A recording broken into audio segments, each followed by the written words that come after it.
This is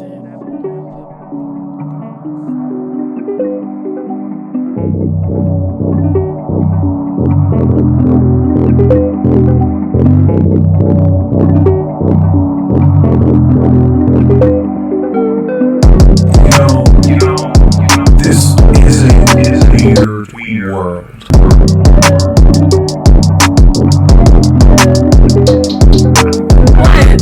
There's nothing more I love than just like seeing people kind of like hear themselves for the very first time. That's fucking nuts. Tell me about this archaeology though, because I didn't know anything. Listen, I'll tell you another thing about this is I love that people coming here and it's the very first time that we're having like a real long form discussion. Yeah. Because I would just see around. We were always like, oh, hey, it's lunch. 5 minutes, you know? Yeah. And even though you don't remember it this way, I definitely spoke at your face last time. I remember it. I remember it clearly. I think you had prompted me, like you asked me a couple of questions, and in doing so, you had like, I don't know, you had invoked something and evoked some long ass TED Talk like answer from me. And I even think at the end I said, okay, that's the end of my TED Talk. See, I appreciate that though, because I like to observe people before I like put in the effort to get to know them. For sure. Yeah, because like I want to understand who you are so that I can judge accordingly. Judge like how much of yourself you would like to give, or like how to respond. Yeah, I get it.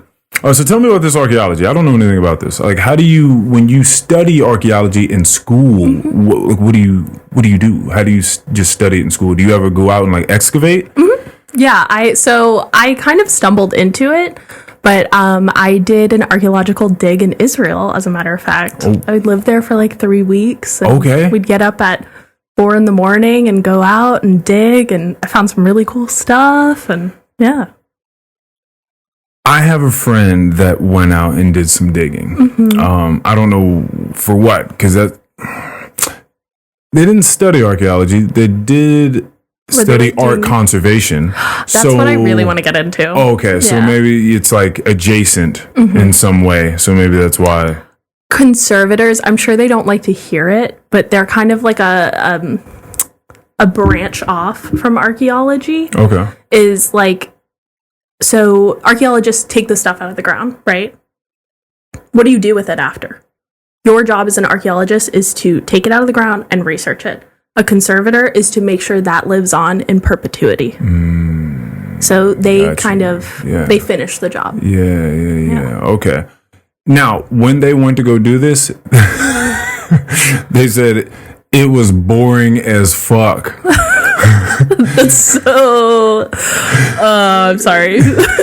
Can you see that perspective? They were just like, listen, it's not like you're going out there and you're just finding artifacts all the time. You're just like, oh shit, I found this, golden chalice from 1600 BC that must have belonged to so-and-so, right? Where did they dig? That's the question. And were they in Israel? Well, so I also was invited to dig at the Agora. Where is that? It's in Greece. Okay. And I'm not educated. It's okay. Do you know what the Parthenon is? I've heard of the Parthenon. It's like that big, incredible column temple in Greece. Yes. In the middle of Athens. Yes. So the Agora is kind of like the mercantile business center in Athens. Oh, okay. So I was invited to dig there. When you're there, you're finding stuff left and right. Wow. Yeah, because people are there a lot. Whereas, like, also where I was in Israel. Wait, because people are there a lot. Like, I mean, you're finding things from what time? It depends on where you are. So, like, in context of archaeology in general, American archaeology kind of sucks, right? Because people have only, when you're thinking of, say, you're doing colonial research, people have only been in the United States, European people, right, for what is it, like 300 years, 400 years, maybe 500 if you're lucky, talking about like the Spanish. Or you could be looking for, Native American like archaeology.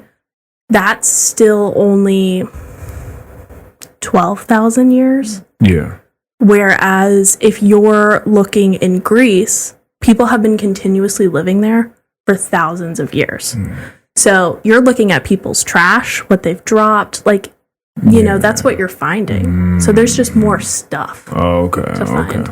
And so when you find these things, maybe I should ask you this. What was the most interesting thing that you felt like you have found there at the, what did you call it? The Agora? The Agora? Agora. So I didn't get to dig there because of COVID, which is lame. Fucked everything up. Real lame. But when I was in Israel, I found a fully intact oil lamp, which was approximately like 2,000 years old. Yeah. That was sick. That was like the high of my life. And you get to figure that out because as you dig it, it's the high of my life. Because you get to dig it up, and then as you do the research on it, you slowly start to figure this information out. Well, so you have like a lot of context based on where you are and how deep you are in the ground. And like specifically the style of pottery. Oh my gosh, I'm going to keep hitting everybody. Trust me, everyone hits that thing. It's no issues. Yeah. Well, okay. So the style of the pottery cues you into about what it was, because you see different like technological developments happen in pottery, or like different forms, different designs, stuff like that. So. And so now you said that you are in, what would you call it? I forgot the term that you used. What did you say that you do now? I'm an artifact mount maker now. Artifact mount maker. Yes. Okay, so does that mean that you take artifacts and you make mounts? Yes. It's exactly I just want to make sure that it's not deeper than like what the term is. That's fucking awesome. Yeah. That's so cool. Yeah. Wait, so you mean mounts, like just things just to put things on top of? Well, so when you go to a museum, how did those things end up in the case like that? Right? If it's sticking off the back wall, what's holding it up? They're not just floating. Yeah. Even if it's sitting on a table, it has to have something underneath of it, because you work closely with conservators so that these things don't degrade. Yeah. So, oh man. Yeah, it's sick. I actually really like my job now. Yeah. Oh. Congratulations. Thank you. For finally, being able to listen. Yeah. I think it's extremely important that everybody has something that they like to do. And if you can find some way to do that thing and make money at the same time, that's the dream. That's very, very cool. Yeah. Do you plan on, like, is there a next thing for you? Or are you just like so excited about what it is you're doing right now that's I'm a person who likes to think ahead, and I always am looking towards the future. So I'm really trying to enjoy this a little bit. Very nice. But I'm definitely like trying to use this as a networking opportunity. And like I told you, I want to be a conservator one day and be able to like integrate those things. Yeah. Because even sometimes conservators do mount making. So I'm trying to gain experience and like network and try to go to that next level. I need to go to graduate school if I want to do that. So. Yeah. My friend she worked at the. I have been. Yeah. It is very cool. What'd you think? What'd you think? The Virginia Museum of Fine Art. 10 out of 10. Oh. Yeah. What did you think? Have you been? I've never been. I think it's really neat. Yeah. Yeah, they have like a really good range, which is of just. You mean eclectic things just throughout history? When you say range, I think they have something for everyone. Okay. Because not everyone likes modern art, or not everyone likes classical art. Not everyone's into statues or paintings or whatever. Oh, it's one of those funny things that is. I mean, it's art, so it's subjective. So, like. Some people make a lot of money selling certain things, and other people are looking at them like, what the fuck are you doing? I've seen people sell some of it. There's like a whole lot of sort of tax evasion and weird, like, there's a whole lot of funny shit that kind of goes on with like selling art, right? Because I've seen people big black market. Yeah. Right.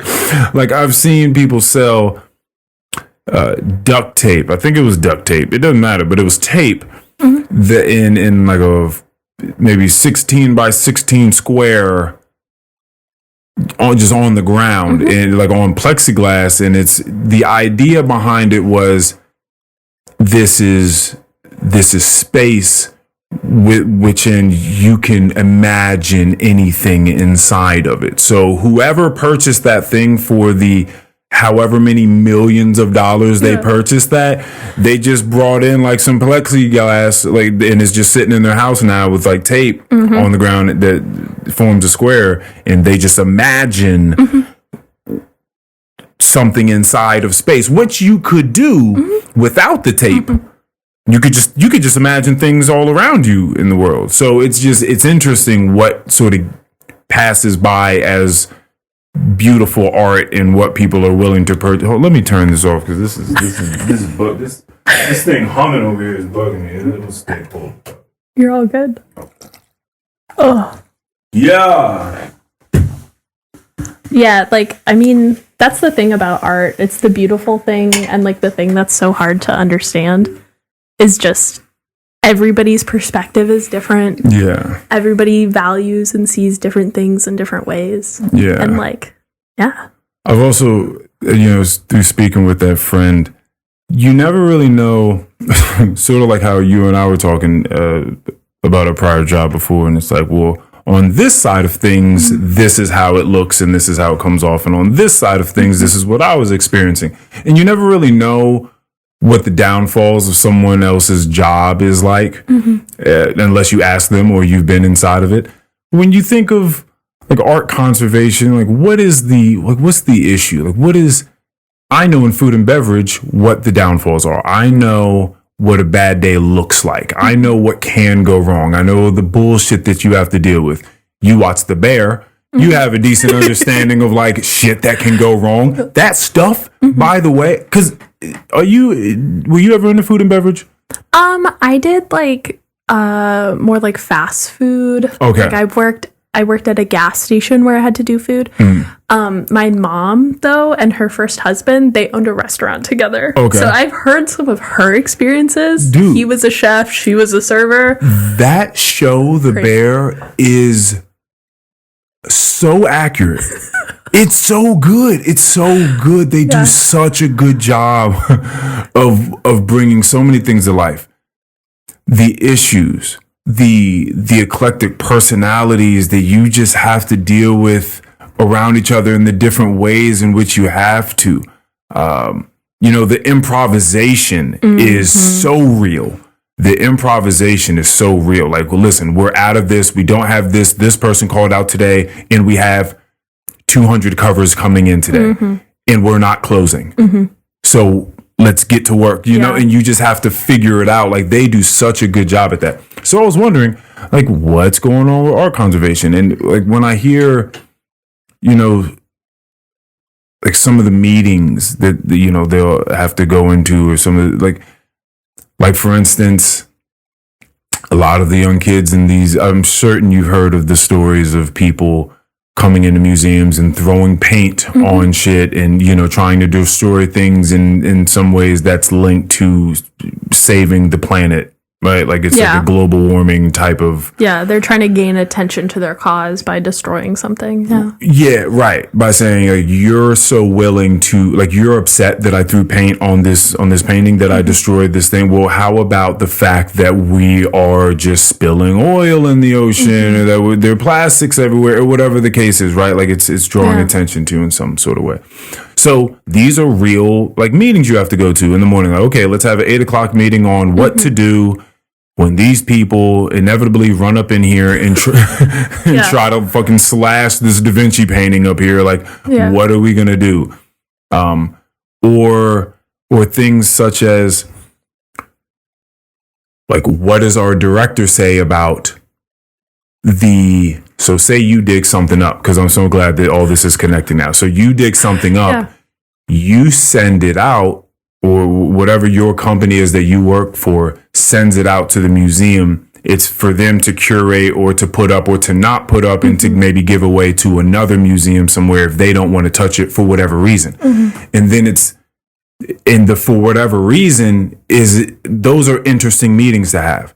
Like, why would our director not want to put this painting up? Like, maybe everybody wants to work on this thing. You're really excited. Oh my God, she dug this thing up from Israel. This is going to be so fucking cool. We get to work on this. And they're like, no, actually, it would be unethical to work on this thing for X, Y, and Z reason. Or this is going to cause some controversy that we don't feel like dealing with right now. We're just going to send this shit off to the next museum. They can deal with that. And there's just all these different, and then they're just, it's just like a really weird thing that people have to think about in the art world. How much of the world are you actually showing? You know, like how much of art by certain demographics of people are being suppressed versus being exhibited. And it's like, holy shit, like, because people are thinking, well, you don't even understand how much the showing of art is moving cultures, because people come in and they look at art, but if you don't ever get exposed to it, then you don't ever think. Yeah, you don't think about it. You don't even think about those group of people that did X, Y, and Z, because to you, they never did it. Yeah. It's fascinating shit. I'm just like, damn, that's really the issues of what's going on in the museum. Well, there's so much flux in the world of museums in general. And when you're talking about art, there's so many like ethical, moral, like scientific dilemmas that you get from everything. And I mean, like, that's why you have professionals that are curators who their job is to figure out what's going on and how to best solve all those questions, you know? But like there's so much to it. Like, those are all great questions, you know? Yeah, it seems and then I love all the layers to things, because to some people it seems so trivial. Yeah. Like, all of it. It's just like, matter. It's just like, these are not fucking problems. You know what I mean? Like, people not eating food, or the people that are coming in there and throwing the paint up, they're like, fuck that. Like, these are not real problems. But I can definitely see the importance of art and exhibiting art from different places of the world and from different demographics that may just go unnoticed. Well, often. So art and museums contribute to a solidified idea of cultural identity. Whether that's for yourself, right? So, like, you go to the Smithsonian's, cool, I'm going to go to the American History Museum or the Newseum and, like, understand what museums are, like, the ultimate propaganda machine, right? They create identity. They create a solidified idea of what's going on, and they create discourse. Or in that same vein, you can go to the Islamic Art Museum, and that gives you a perspective on something else. That's probably going to be the different perspective than if you went to an Islamic Art Museum in Dubai, you know? Right. So, like, you also have to think about it that way. It's a demonstration of perspectives, too. And it can change from curator to curator, too. See, that's what's interesting. Okay. Because sometimes I'll read an article, and this is very, very seldom because I don't really read articles. But when I don't read, like, when you say an article, like on my, you know, like, where would I get an article? Like, I'm not on my phone like that, like scrolling through Twitter or anything, and I'm definitely not getting newspapers. So weird. Oh no, it's weird of me for sure. That's just not my game. But when I have, like, I'll be in a bathroom, particularly at work, and at work they have at the urinals like a page from the newspaper, like Washington Post or something, posted at the urinal. So, like, if you're at the urinal, like, you're looking at a newspaper. So I'm like, all right, what's going on here today? You know, and I'm here. Might as well fucking look and read what's going on. And I know that true journalism is supposed to be just the story. Like what? Trying to get as close to the objective truth as you possibly can. But sometimes you read articles and it's clearly flavored by the person that wrote it, and you can clearly tell that it's coming with a certain perspective. Like, this is your perspective. Especially today. Yeah, it's like, this is your person. You can tell the way it's written that it's shunning somebody or something, and it's encouraging another, as opposed to just giving facts or the story that took place. And so now I'm wondering, as you're talking about this art, like, how often, like, if you go to the Islam Art Museum, you said where as opposed to Dubai? If you go to the one in DC, you get a different perspective. See, that's wild. That's wild. Because you would just think that's how you know. By the way, if anyone listens to this just is wondering, that's how you know that we're not looking at the truth as we're walking through the earth. Well, that's why it's so important to get different perspectives and to do the counter research. Yes, I mean, that's what academics are supposed to do. You're supposed to say, okay, well, this drink is bad. We'll also do another one where it's this drink is good. Yeah. Like, that's your job as an academic to do that. Yeah. Too. If you don't do it, I mean, then you're also presenting a skewed perspective. Yeah, I fear that happens a lot, especially in university. I hear that happens quite a bit. That there's always just the dilution of other perspectives, the suppression of other perspectives, and that it's just like, nah, this is kind of what this is. Especially when it comes to, I've heard in academia, it's extremely sort of like left leaning politically speaking. So, like, you know, right of center sort of politics is kind of suppressed as far as perspectives go there. I mean, how do you feel about that? Because you're closer to the university than I was. Yeah. I mean, I think in my experience, it was even down to the professor. You had some professors who were very right-leaning and were very vocal about it. Oh, wow. I mean, we had someone at my college who ended up being a Republican, like, senator. You know, that they were teaching economics and then went on to politics and became, you know, a pretty right-leaning person in politics. Yeah. Well, what they were teaching in economics, was it flavored with any sort of... See, but that's the thing. Economics seems like... See, this is what's weird, is like you would feel like some things are just numbers or some things are just this, but then like somehow some weird flavoring seeps in there. And you're like, how is this coming from a right-leaning perspective? Like, it's economic. Just tell me what is happening. Just give me an account of what is happening. Like, why is there this flavor, this political flavoring on top of it? Well, because you're using numbers to understand why things are economically happening, because it's not just about the numbers, it's about the why.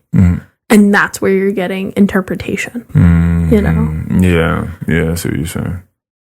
Yeah. No, especially when you're looking at the economics of certain groups of people too. Yeah. Like, that's another... you can insert your biases there. For sure. Yeah, that gets dirty. That gets muddied really, really fast. I could definitely see how that happens. But the art thing, that's fascinating. Like, just certain curators and directors are going to give their own spin, or just say that, no, this isn't for this museum. Like, we just can't touch this thing. There was my friend, who is a woman, by the way, she was saying that she was saying that there was a shrunken head, one of those shrunken heads that got brought in there, and I think that people were really excited about working on it, like wanting to know everything about it. And one of the things that came to her mind was that it may, depending upon the tribe in which the shrunken head came from, may have been frowned upon for a woman to even have dealings with it. And like, that was something ethical going on in her head. Like, should I even sign up to be on this team? Like, I don't even know if I even want to put my egg in that basket. And I was like, damn, wow. Yeah. Wow. Yeah. Like what? That's noble. That's a noble thought to just have that in the back of your mind. Like maybe they wouldn't even want me to touch this thing. Well, so that's a big like debate movement, bigger concept going on in the art world and museum world is understanding and appreciating other people's cultural heritage, right? And like really respecting that, because historically people are like, oh my god, come check out this cool ass shrunken head that I found. It's awesome. Let's play like football with it or something, you know? Like people used to eat mummies. Like, you know that, right? No. Like the Victorians were like, oh my god, it's so good for your skin. Like it's good for your bowels. Let's go eat this mummy. Or they would make mummies into mummy brown paint. You know, like that's a really good example of people disregarding other people's cultural heritage and destroying things. Yeah. You know? It's just like, well, listen, they're gone. We found it. We're here. It's mine. Let's use it. Yeah. But, you know, that's fascinating. More modernly, like, oh, this is a Native American thing. Let me not, as a white person, put my business onto this, you know?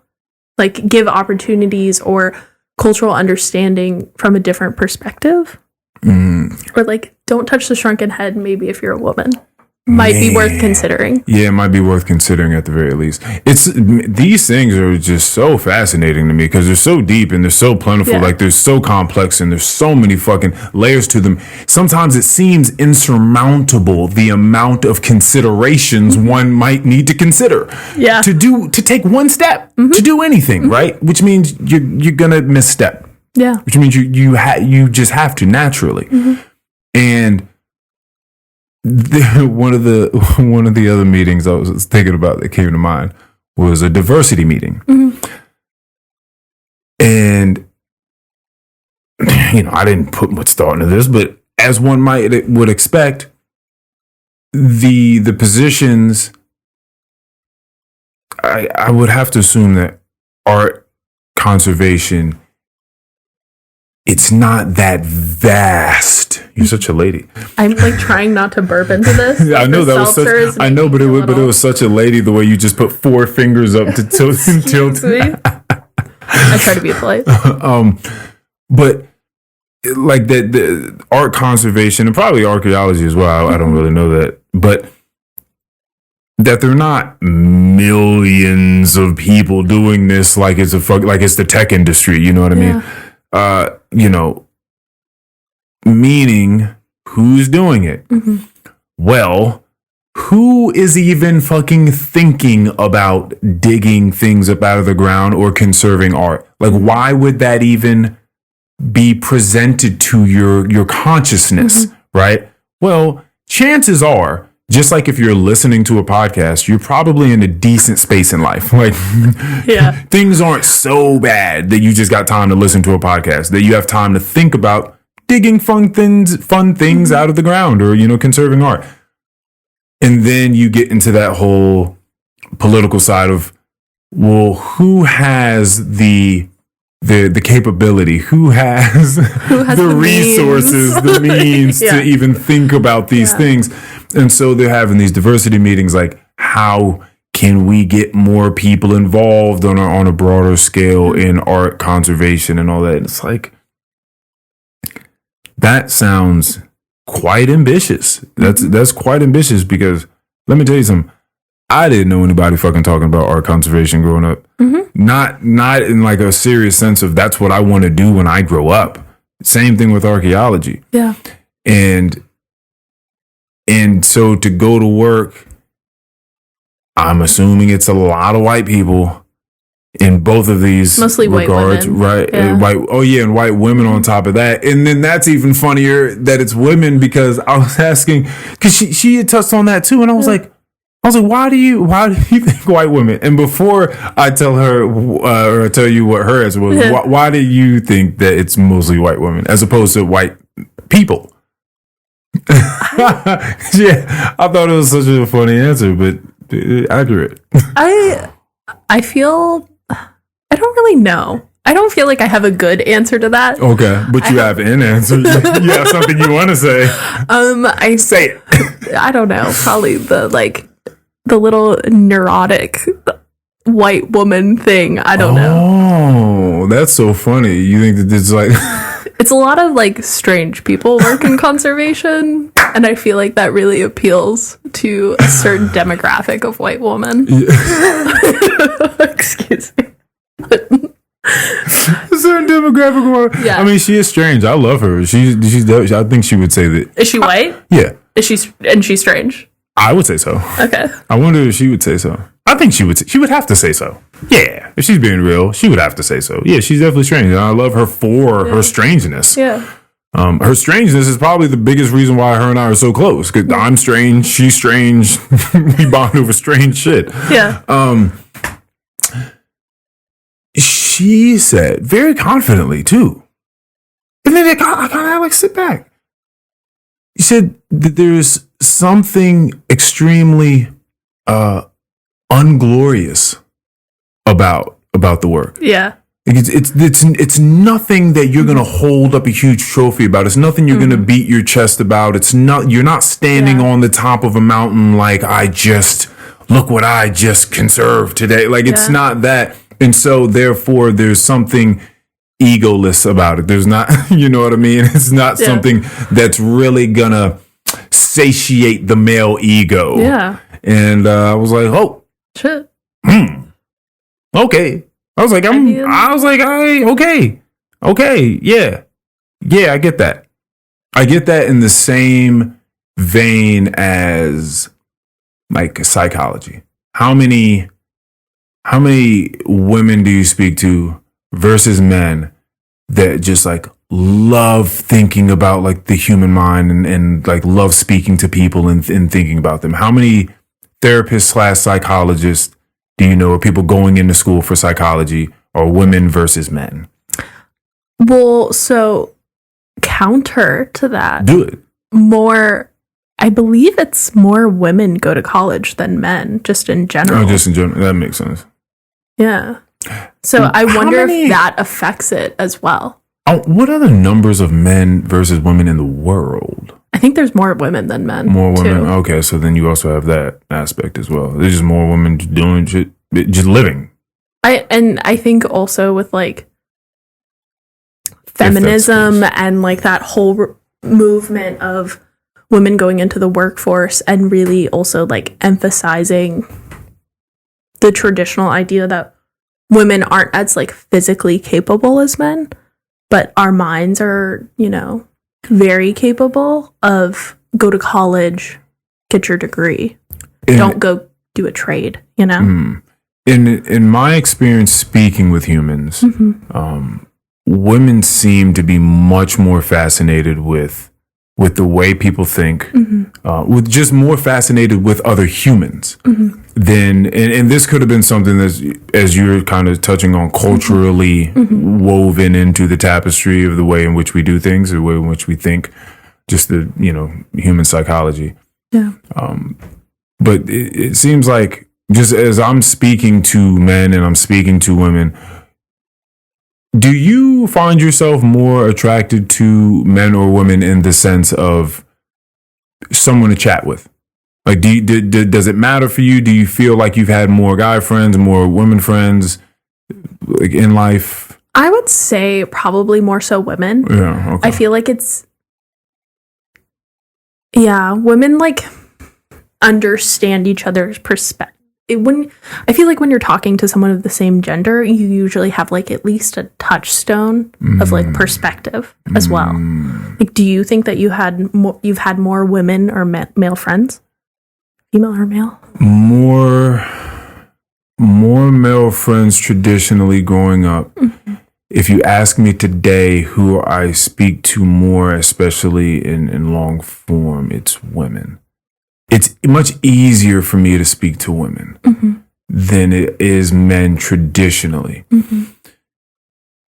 And I've tracked this through time and I think about it often. And so when I'm about to have an interaction with a guy, like I'm like looking, I'm sensing what is happening in between us. And seems like with guys, there's like a thing you gotta like kind of crack through to There's get very to much them. so a front. Yeah. You know what I'm saying? Like, but women is so much easier. Like, it seems like there's, listen, it's not rocket science. They're much more vulnerable. Like, they're much more there for the most part. I'm not saying that they don't have their insecurities or they're not going to, as you say, take a little bit of time to kind of get to know you first before they, contribute in any sort of real wholesome way.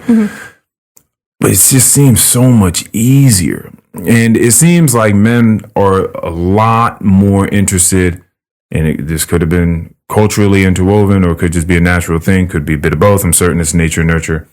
I don't know the ratio of those two for this, but into things. Like, they like things a lot. They love cars. They love tech.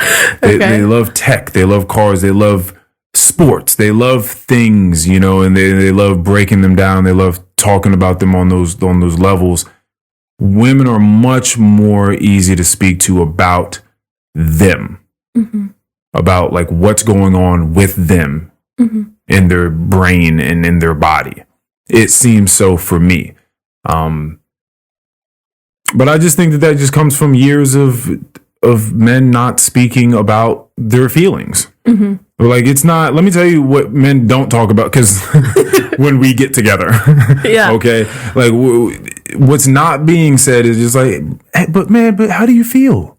Yeah. But like, how do you feel about that? No, like, really tell me, man. Like, are you okay? Like, that's usually not how it's going down. I don't know if you've seen like all the memes and the videos where it's like women talking to their boyfriends or their husband or whatever. And I have personally had this happen to me like last week. Oh, this is where great. Like my boyfriend's, talking about his friends and like, oh, like Chad over there, him and his girlfriend, like they're gonna break up or like they're not doing well. And you're like, oh my God, what?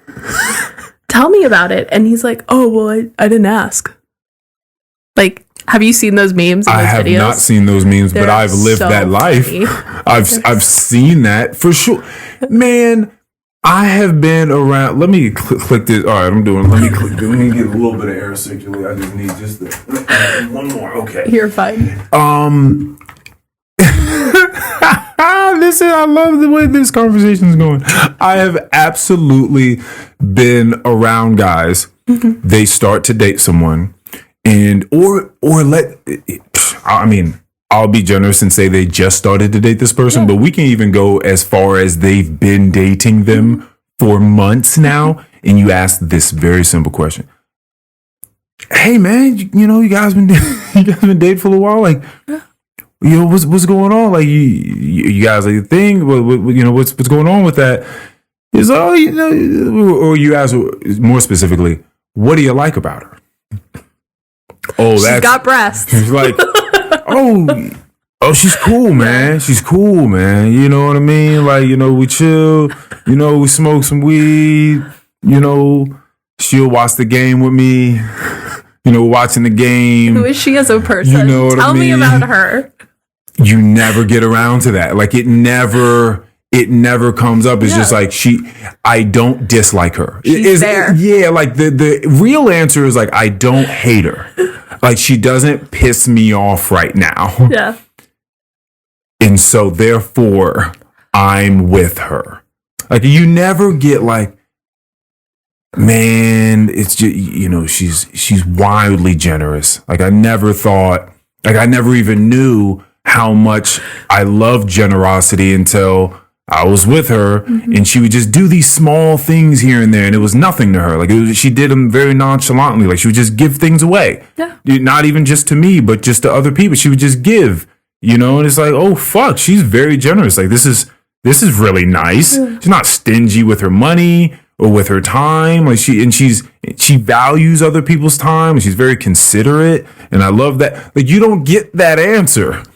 You know what I mean? So this is a little bit of what I'm talking about, but I don't mean to just completely shit on guys here, but it's a cultural phenomenon.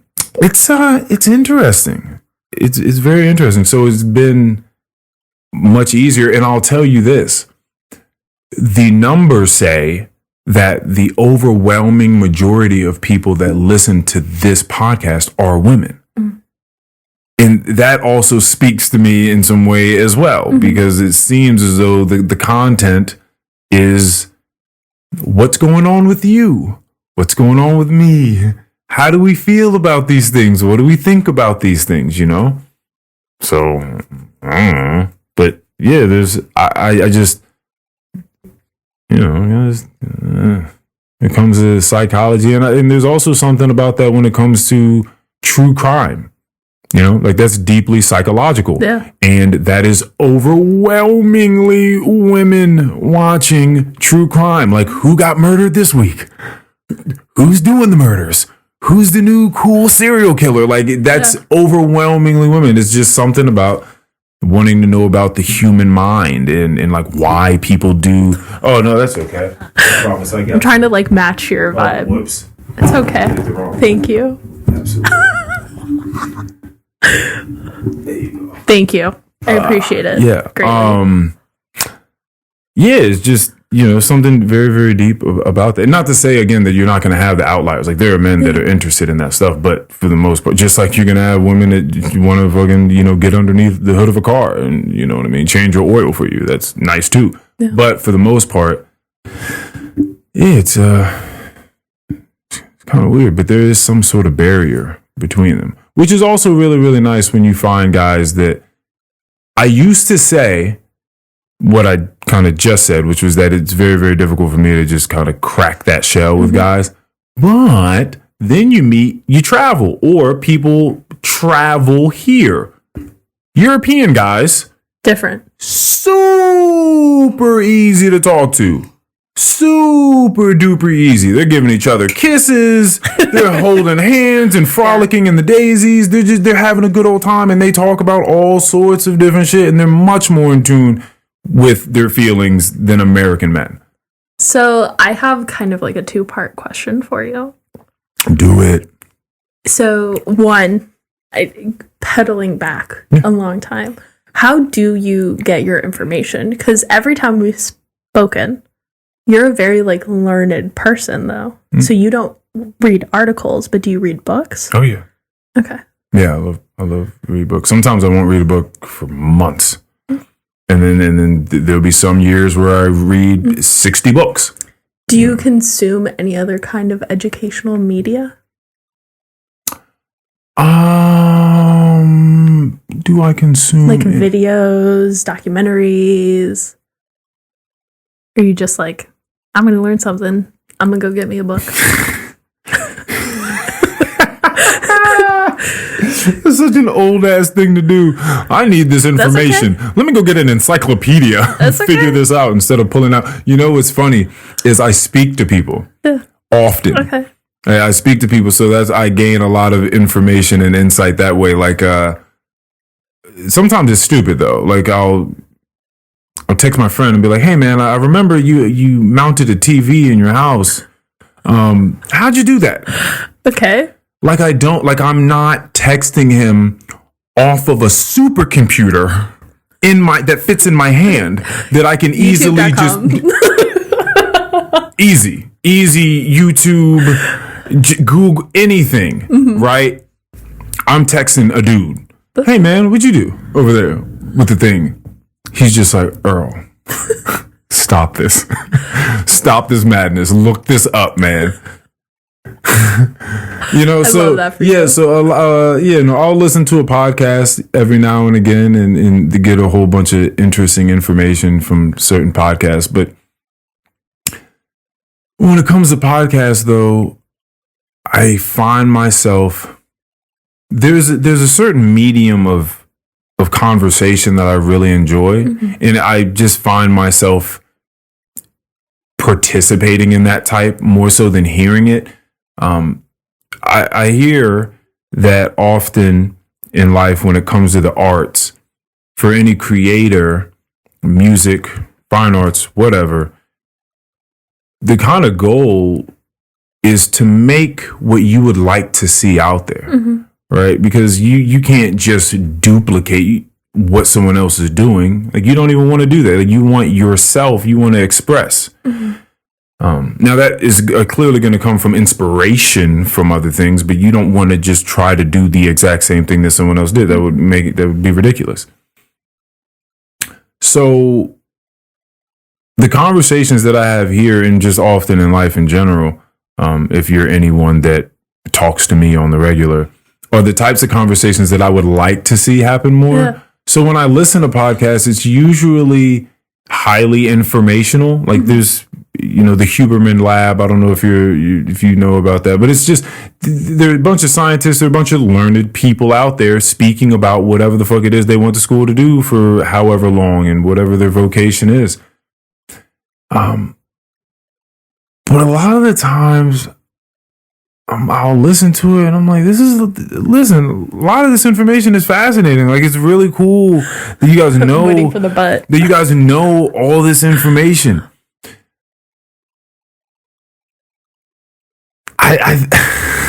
But sometimes I want to know what's going on with you, though. Okay. Like the deeper part, like the deeper thing. You have all this interesting stuff. I could come on here and I could just go to the store and keep purchasing Snapple facts. I could just go there and just buy bottles and bottles and bottles of Snapple and just read off facts all day. Because those things are interesting. When was the last time you opened up a bottle of Snapple? I'm not a fan of Snapple. Yeah, neither am I. But but I remember that there were facts on the caps. Yes. And so those are cool. Like, trivia night is awesome. It's fun to go out and do trivia night. But it's also trivia night. Like, the fuck else are you going to do? Like, once you leave trivia night and be like, hey man, that fact that they said, that really has me thinking about some things. I need to get my fucking life together. That usually doesn't happen. It very well could. But I really, you can laugh at me. It's okay. You don't have to stop the laugh. But I really, really enjoy when people's eyes light up about, you know what it is for me? Usually a lot of success and a lot of things that drive people or maybe things that were lacking earlier in their life, right? Mm-hmm. You have like these basic things of like fear and fucking really is just like what has driven civilization. Like, well, listen, we got to procreate. So I'm willing, as a human, people are willing to do things to sort of present themselves in a way that would allow them to procreate, right? So that's a lot of what's going on now. The flashy cars and the jewelry and the get the nice job and the say the right joke into whatever the thing is. People are trying all sorts of different ways to peacock, right? Mm-hmm. To shed their flowers and to show, or their flowers, their feathers, and to show, hey, I'm worthy of procreation. Please, let's procreate. And then you have the other side, which is just fear of famine, fear of humiliation, public ostracization, fear of just things in general, which propel people to do things so that they don't have to deal with whatever they fear. Right. And so these things drive us. I didn't really feel like I grew up in a place that allowed me to express, not the things that I wanted to speak about, which were things that were going on in my brain. Mm-hmm. I felt like I had a lot going on and nobody really gave a fuck about any of those things. And so then when I was able to create a space where not only I could come in and have some form of therapy, but then other people allow themselves to come in and start talking, this became a really fucking cool place to sit here and talk. And so this is more of what I'd like to see happen. Mm-hmm.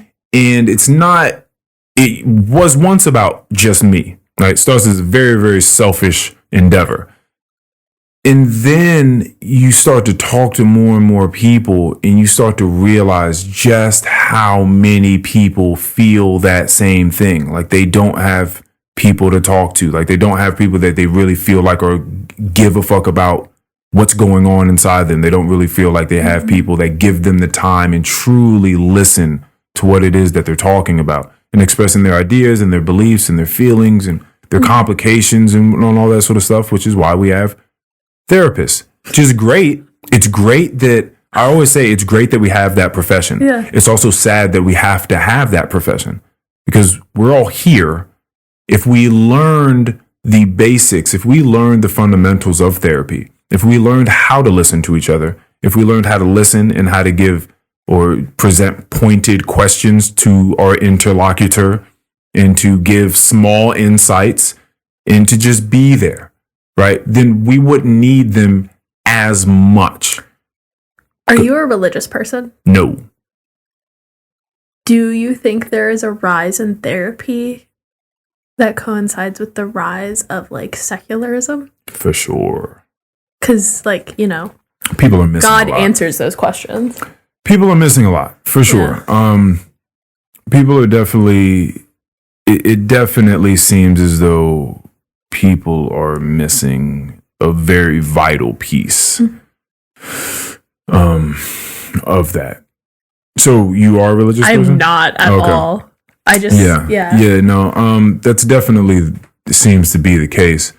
I think that there are a lot of different ways to look at religion, and I think that you can be secular and in some ways, as people say, spiritual. I think that you can find ways. I used the word pray the other day in regards to something that I like to do on a daily basis. So I was more so speaking about respecting the muse, or respecting, you know, whatever it is, the thing it is that you are, whatever the intention is, the gem, the core, the quintessence of why it is you do what you do. Mm-hmm. And if you can find that, because it's very difficult, and sometimes it moves around and it shape shifts, it becomes something different as you get older. Like I said, it started as something very selfish for me here, and then it morphed into something else. Yeah. But if you can find what that thing is and you can honor that thing, and that can, by the way, just be life. It doesn't have to be like a physical, like, hobby or some shit that you do. But if you can find that thing and you can honor it, and you can try everything you possibly can to honor that thing, that is in some way, shape, or form of you praying to something that is clearly much larger than your puny ass. You know what I mean? Yeah, it's something that's greater, and it's something that brings you closer to some semblance of you know, some ethereal sort of nature, something that elevates your state of being and your wellness of life, your general wellness of life, because you're fucking out of yourself. You're out of your mind. Mm-hmm. You're out of just thinking about you. And I think that's in turn what's happening for people. So in religion, you have that clear thing. Mm-hmm. It's Jesus, it's Allah, it's whatever the fuck. And you're like, okay, boom, I know the thing, I know the principles, I'm going to pray to this thing, right? But if you don't have that, I think a lot of people are now missing, like, well, what is it then? Like, what is the thing? And I feel like in this day and age, most long conversations have "in this day and age" in it.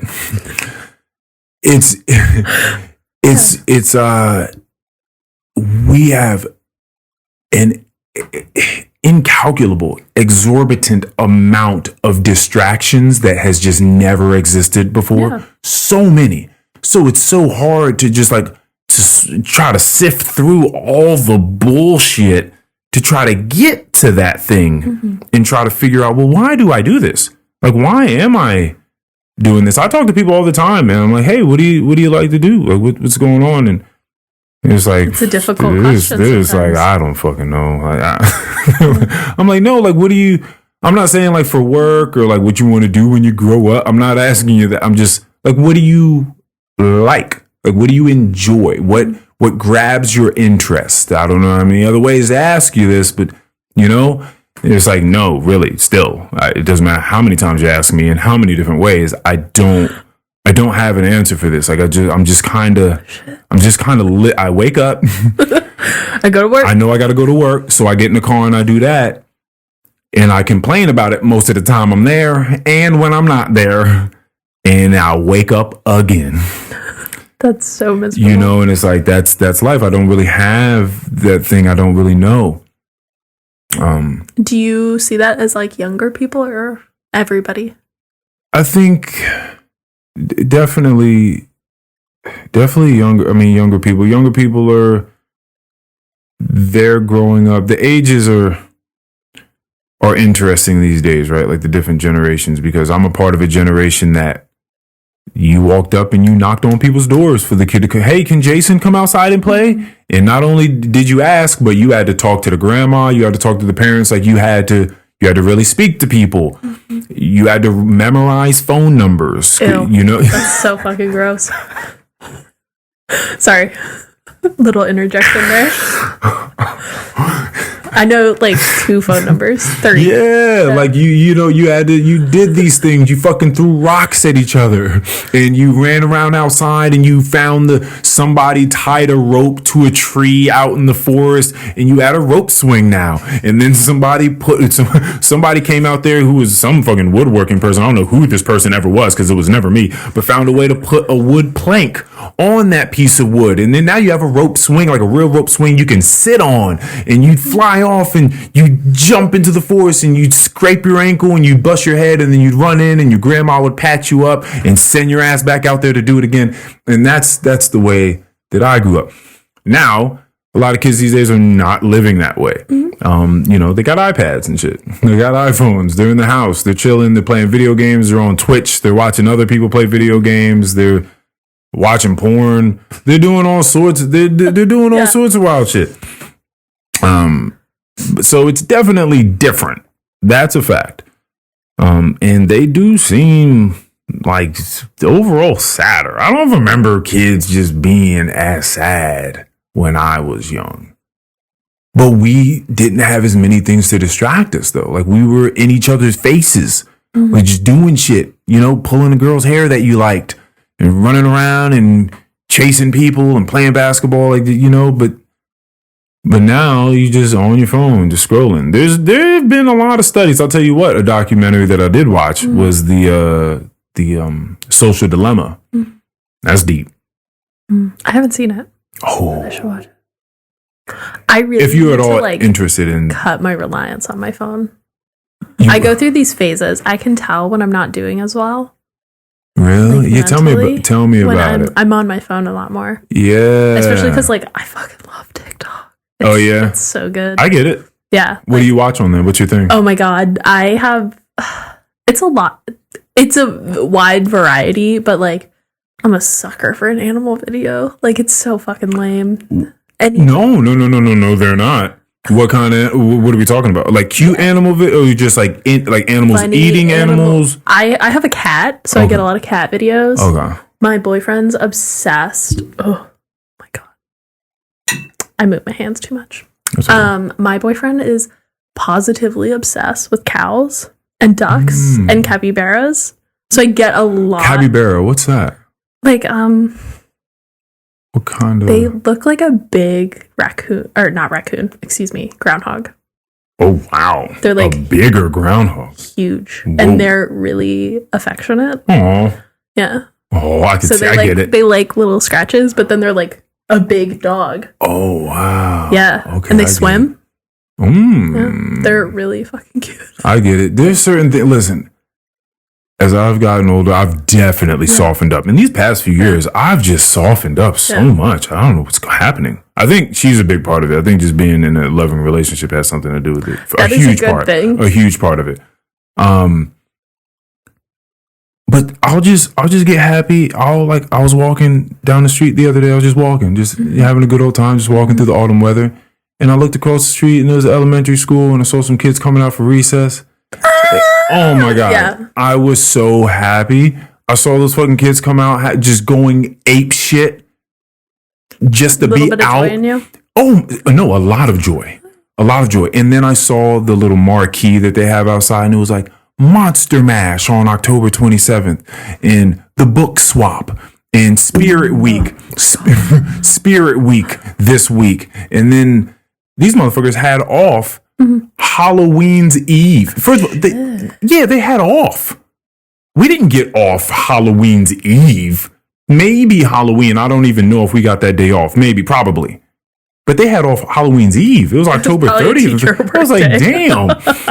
So I was just seeing that, and I was just looking at them like, that's nice. Good for those kids. Just kids being kids. What a great time in life being a kid. She's got no idea what the fuck is going on in this world. Do you have any like nieces, nephews? Not yet. Small children in your family? I will have a nephew in March, I believe. It's so fun. Yeah. Yeah? Yeah. I have 6 nieces. Oh, wow. It's like... Damn, all they're nieces. old now. I know. Damn. No. They couldn't get one guy out of there. No. It's bad. But like, I love being around them, and there's so much joy and love and appreciation for life. And you're like, oh my God, this is like, it's the best watching little kids grow up. So so you watch animal videos, and your boyfriend also loves animal videos. Yes. You guys have different animals that you love to watch for the most part. Yeah. I love baby videos. Okay. I saw these. What kind of baby videos? Because there's quite the range. Oh, yeah, I suppose so. Just babies doing like cute random baby things, like when they don't feel like they're being watched. Yeah. Sometimes, like candid baby videos. Okay. Like babies trying to figure the world out, just trying to do little things, and sometimes it's like wildly insightful, like very profound, like the things that they'll figure out, and you're like, oh my God, they figured that shit out, like that's awesome. I need it. Are you on Instagram? Oh well, we'll get back into this. Okay, I'm going to send you this video. Oh my God, there were these 2 little children. They couldn't be. I'm really bad at this game, but I would say I cannot do ages. I mean, literally for adults either. Like I have no idea how old anyone on this planet is. But I think that they're not over 3 years old. So they're probably like maybe in their 2s. They can stand and walk around, and they're affectionate. It seemed like there was a brother and a sister. They seemed roughly the same age. And whatever the fuck just happened, because it's only like a 15-second clip, whatever just happened was a big deal to the boy. He was very angry. He was crying, and he wanted nothing to do with the sister. And he was just like, he was trying to like, he kind of like stiff armed her, was just like, get away from me. Yeah. And like took a few steps away. And she came over to him and like tried to like pull his face over to hers to like kiss him. And he was like, no. And like, pushed her away again. And like, she kind of very sheepishly just like sat there and like started twiddling her thumbs or something, like looking at him. Yeah. And then he like turned around. I guess he had sort of noticed what had happened. He turned around, and then she was still sitting there looking at him, and then they slowly came over and embraced each other. Cute. And I was like, oh my God, that melted my heart. Now, the caption that they had written was like, love is, or fights are temporary if love is forever, or something shit like that. But it was just this very, very beautiful moment that we kind of forget about as adults, that let that shit go. Like, let that shit go, bring it in. Let's hug it out, because I think people forget about that. And that's a huge part of contention in people's mind, which is why people are very non-confrontational, because you forget that even within confrontation, there can be love on the other end. Like you can come back together. You don't just have to have a screaming match and say, fuck you, and walk away from each other. Like you can have a difference of opinions or whatever the case is, and then come back and hug it out. And like, I think people forget about that often. So in their mind, they're just like, well, I can't say that to him. Like we're going to blow up. It's not going to go over well. So instead, I'm just going to harbor this shit and push it deep down into my soul, and he'll never ever see it. And I'm going to deal with that. I'll just hold that in for the rest of my life. Right. And clearly we know that doesn't bode very well for the, Well, children have like so little ego, and they're so emotionally intelligent and intuitive. And like, kids say the darndest things because they're saying what they're thinking, And like, it just is what it is. That's why they're kind of fucking cool. Tell me about this, how you sense your mental health on the decline, when you start ramping up in hours on social media, or however much time you put on it. Yeah, it's just like, I think it's that form of like escapism of like, that's my place where I'm like, okay, I'm looking for happy stuff, right? I like the joyful, the silly, whatever. Like, I'm I avoid the news, I avoid whatever, but I will be sitting there like looking for that little hit of dopamine. That little hit, Oh, shit. Give me that cat like biting someone. I don't know. You know, like I'm looking for that hit of serotonin, you know? So I know I'm not doing well if I'm like on there longer because I'm looking for it. I don't have it, you know?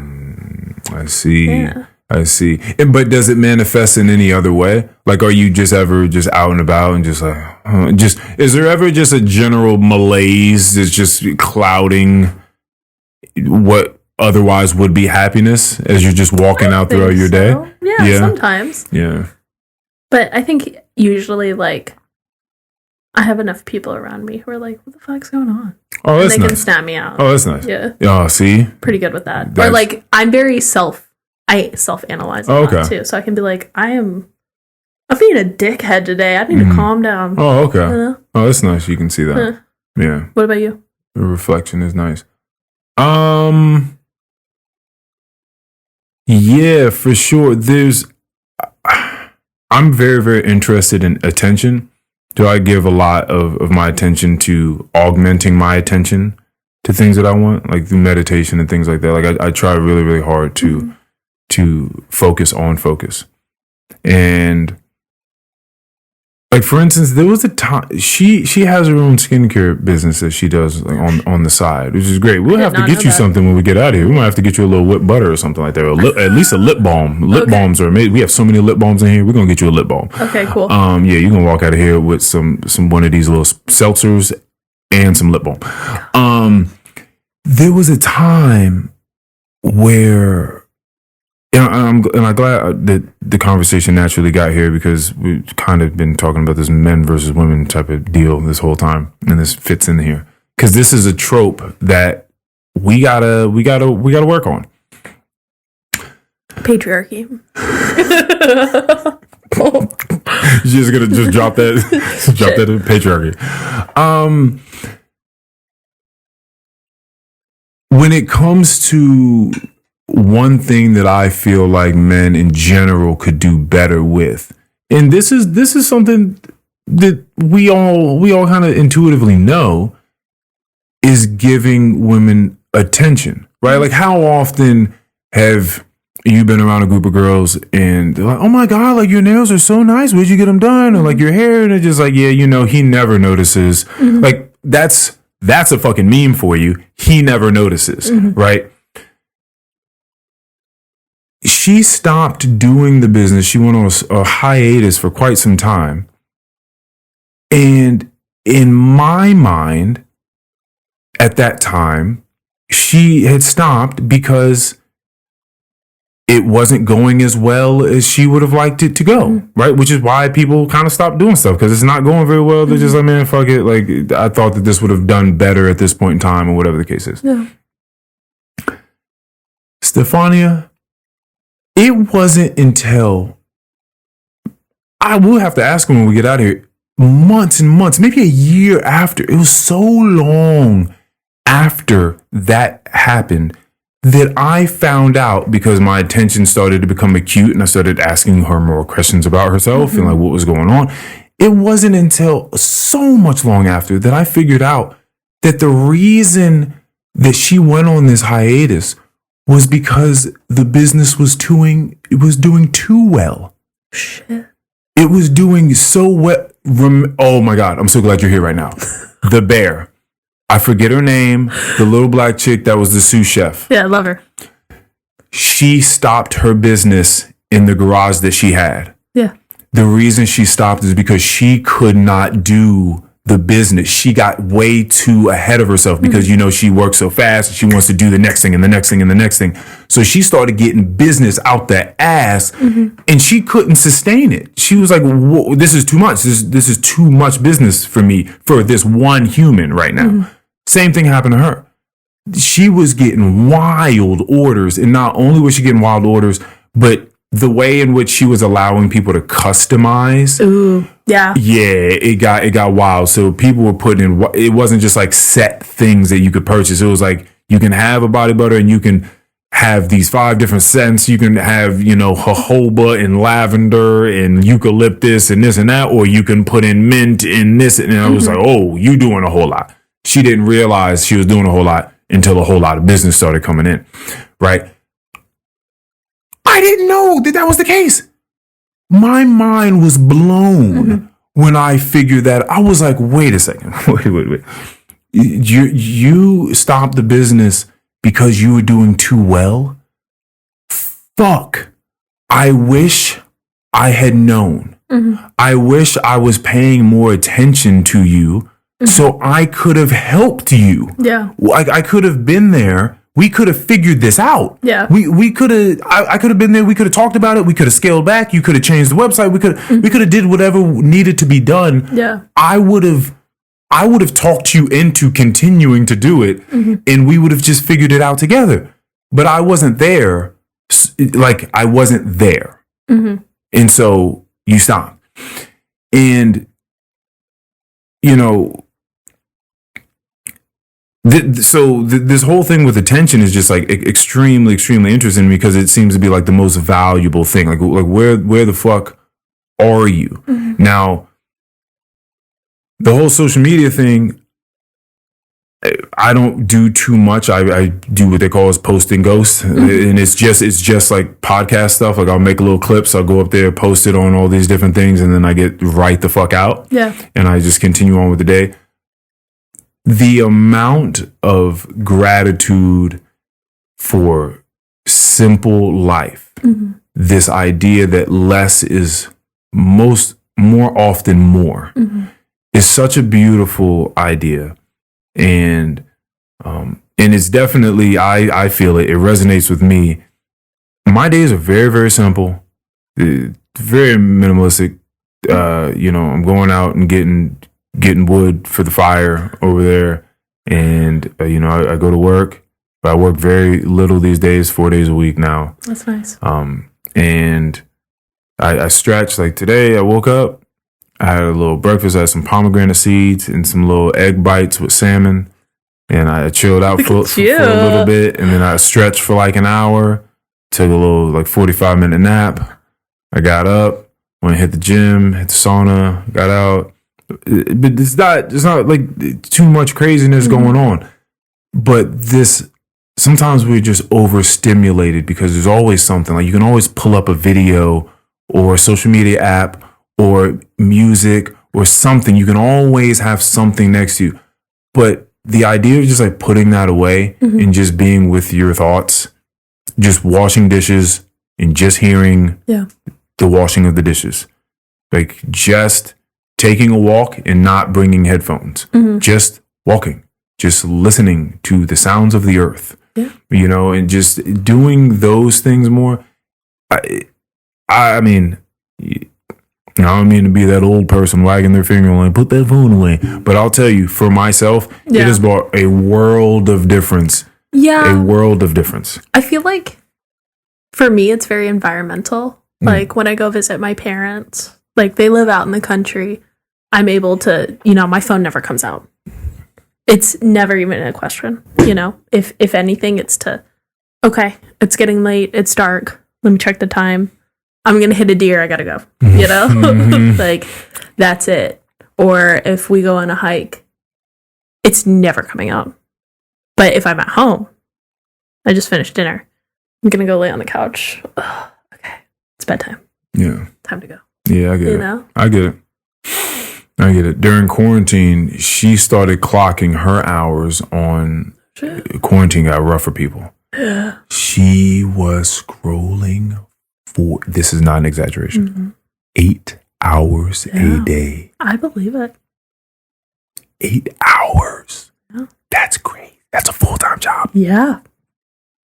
You gotta check those statuses. To the point where she'd run out of content. Yeah.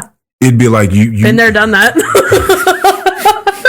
It's so embarrassing. You're like, oh my God. It's like, what? Out of content? What is that even? What? Yeah. That's impossible. I can't be out of content. You try to refresh. No, still not here. Yeah. Give it some time, buddy. Give me more. Yeah. I need more. Yeah.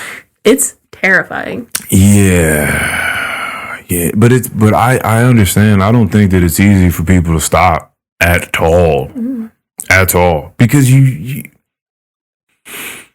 because you're afraid that you're like missing out on stuff, you know, in the world.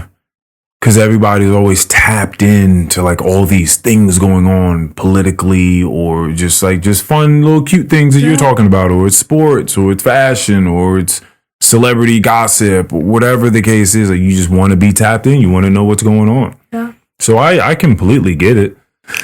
I completely get it.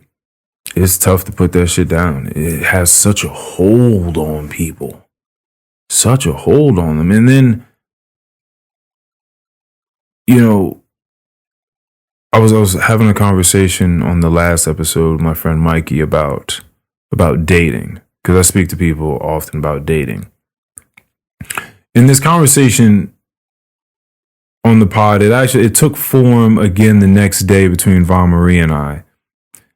And I took it a bit further. So people often say that people are very, very boring in like the dating world. Like, really? They're just like, it's so fucking boring out here. People are so boring. They're so, what do people say? Like, boring is definitely a huge word, but I think they say that they're like, people are super basic. They're just like very predictable. I never had that experience. Yeah. Yeah. But also, I was never like, oh my God, hey, how's your day or whatever. Hey, like, no. You had a good time dating. I always like went straight to the point. I was like, what's going on? You got a picture with like there's like a weird looking dog in the background. Tell me about it. Yeah. You know? See, maybe you just have certain, well, I was going for excitement. Well, this is where, okay, see, I guess this is where my theory kind of goes. You want some more ice? I'm okay. Okay. Thank you. I definitely don't think that people are boring, just as a rule. I just don't. I think people are fascinating, super fascinating. I do think that it does take work to see that. Yeah. And you gotta scratch. Yeah, you know, and people are very often, and I have felt this, and you do this, which is, you are not going to give yourself until you assess the situation and see what's in front of you. Sometimes people don't be talking about shit, or they ask you a question, but they're not really listening, and we can intuit that on our own, right? We can see if someone's asking us a question, but yet like they're looking other places. They're not really trying to give you or maybe you do give an answer, and then there's like no follow-up, or they don't. This is a conversation. We're playing ping pong here. Right. You gotta. Or not. You know, maybe you're just in there by yourself. What is that game? Do people just play by themselves as they racquetball? Yeah. Yeah, you're just in there by yourself, just, you know, hitting it against a wall, which is what I hear people are doing a lot of times. I think, what I believe is that people are very, very wrapped up in themselves. Now, this goes back to that religious standpoint we were talking about. Okay. The religion, the point you're talking about, the point we're talking about, is something outside of themselves, something greater than themselves that they can look towards, pray to, honor, right? See is something venerable that's beautiful and worth giving, worth dedicating themselves to, right? In some fundamental way. And without that, you're kind of in the wind. So you need something to ground you. You need something to anchor you.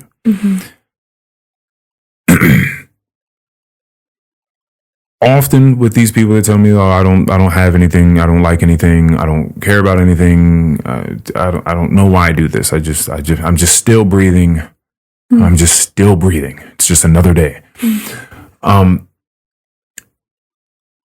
If you're out on a date with someone and you're trying to get to know them, I remember what it was like before I escaped my mind. I remember what it was like to be completely in my head about every social interaction I was having. Yeah. I remember what that was like. It was a long time ago, but I remember it.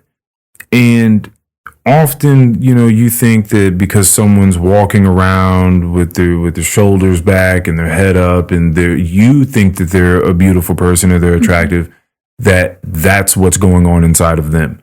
It's not the case. Never. It's almost never the case, right? And you often see, I had a friend that told me, he was like, man, he's like, I like a compliment. Like, don't get me wrong.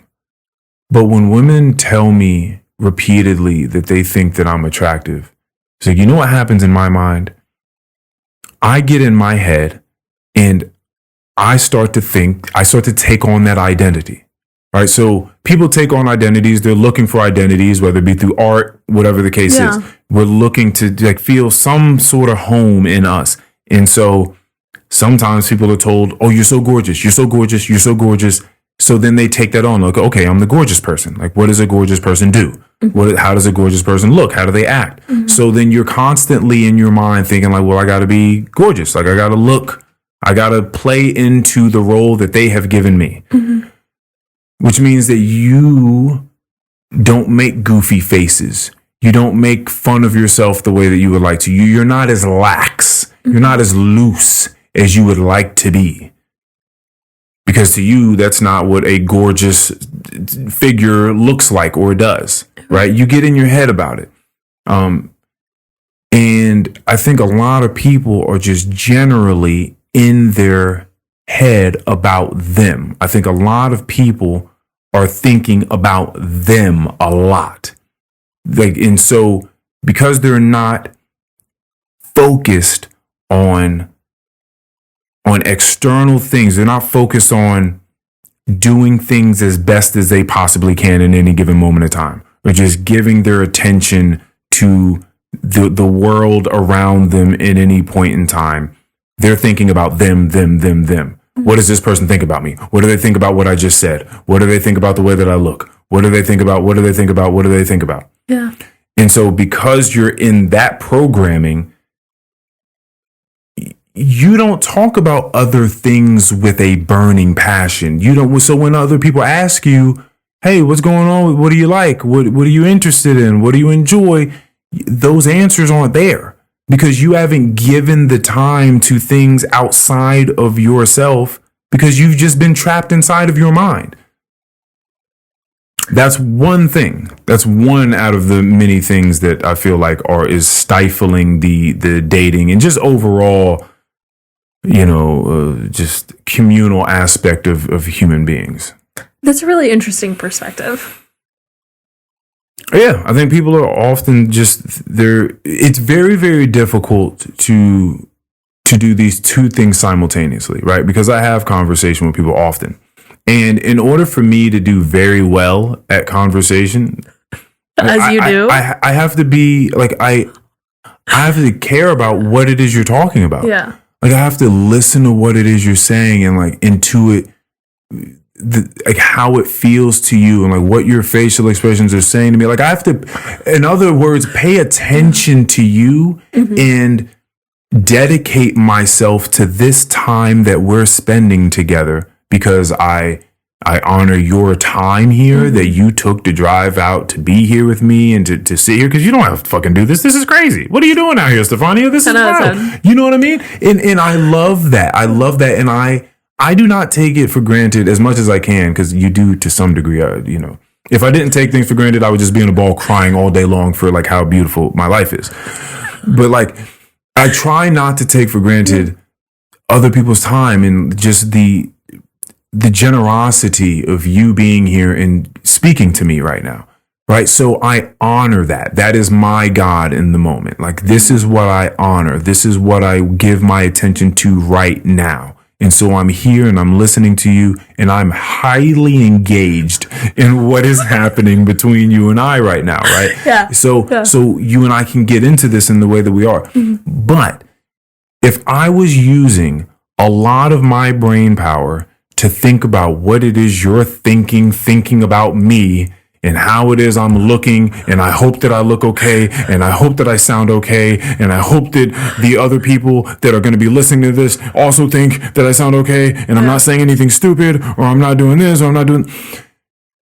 then there's no way that I could give myself to the conversation that we're having at the same way. You can't do both. You cannot juggle those two. You can't do both at the same time. Not to the degree of a devout religious person would like to be. Like, you can be, right? It's sort of like you can go to church on Sundays, and then you can also live the rest of your week completely unlike your religion says you should be, right? So it's like, yeah, you can kind of do it, but if you really want to be devout to that thing, which for me is attention to every present moment, that is my God. Yeah. Then you can't give yourself. So therefore, you are by that very nature going to have stale interactions with other people because you can't give yourself to that moment because you're thinking about too many other things. What am I going to eat later? Oh, I got to watch that thing on Netflix later on.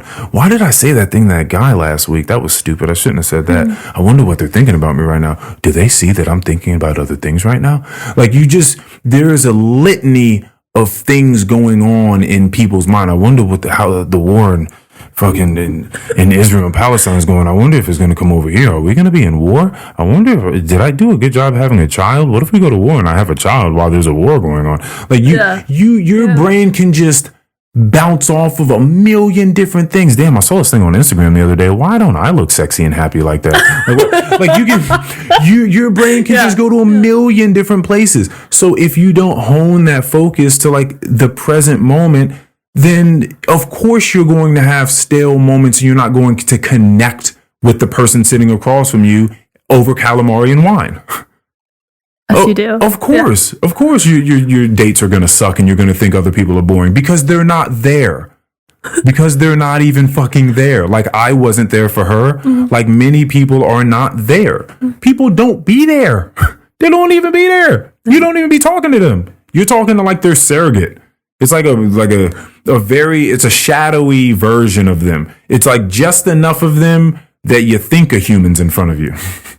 But like, the hell are you talking about right now? I'm just saying, like, their mental faculties are not with you. Okay. They're thinking about other things, and you're having a conversation with them, and they're there minimally. Like, they're there just enough to be able to like respond to you about things. Yeah. But they're not really listening to you, and they're not truly engaged 100% with the moment. They're thinking about other things. Like, other things are on their mind. But isn't that just what like having chemistry is? Because I know we have all been on a bad date. Well, some people just settle. So yeah, you can definitely have great chemistry, but this is okay. So here's the thing.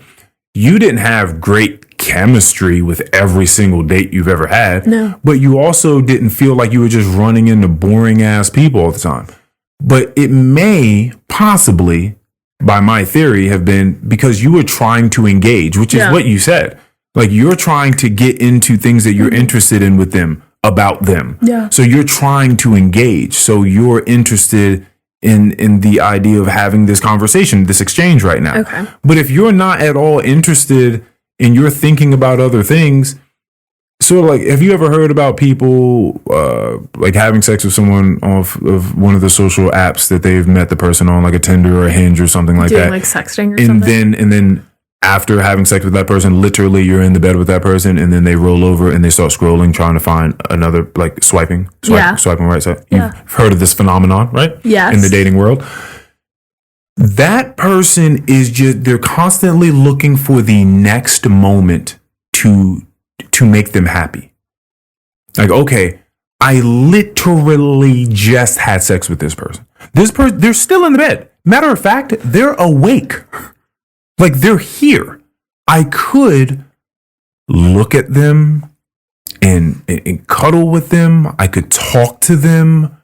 We could go to sleep together. There's so many things that you could do with the person that's in the bed with you at the moment, as opposed to rolling to your side, sliding your phone out and trying to swipe to find who the next person is that you can have sex with to hopefully fill this very, very deep void in your heart, right? So what I'm saying is, if the person's not there, they're not there. Like, you're just not getting a full version of that human that's there, because their mind is somewhere else. Okay. So they can't give you their attention, meaning they cannot exhibit to you the depths and the layers to who they actually are, because they're not even worried about the fact that you're there. Okay. It's just like what you were saying to me at the very beginning of this. Yeah.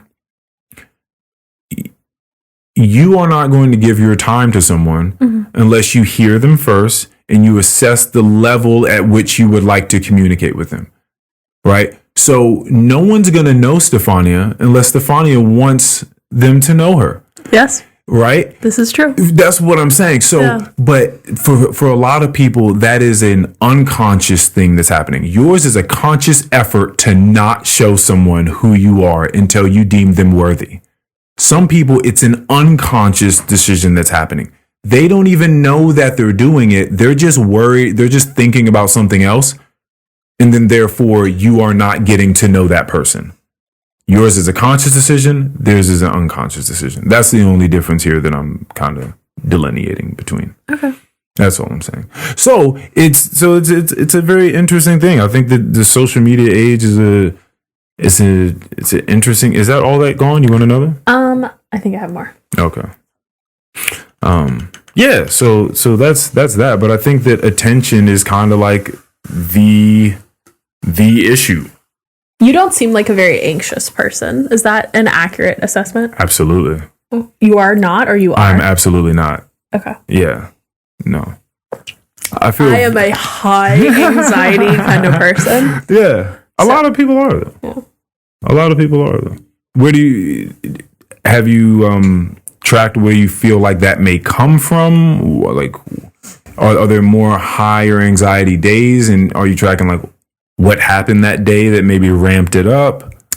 No. Not really. Do you ever have just chill days where you don't feel the anxiety? Yes. Do you track those days, and are you ever like, this is a low anxiety day, I wonder why? I have like a general like idea and concept.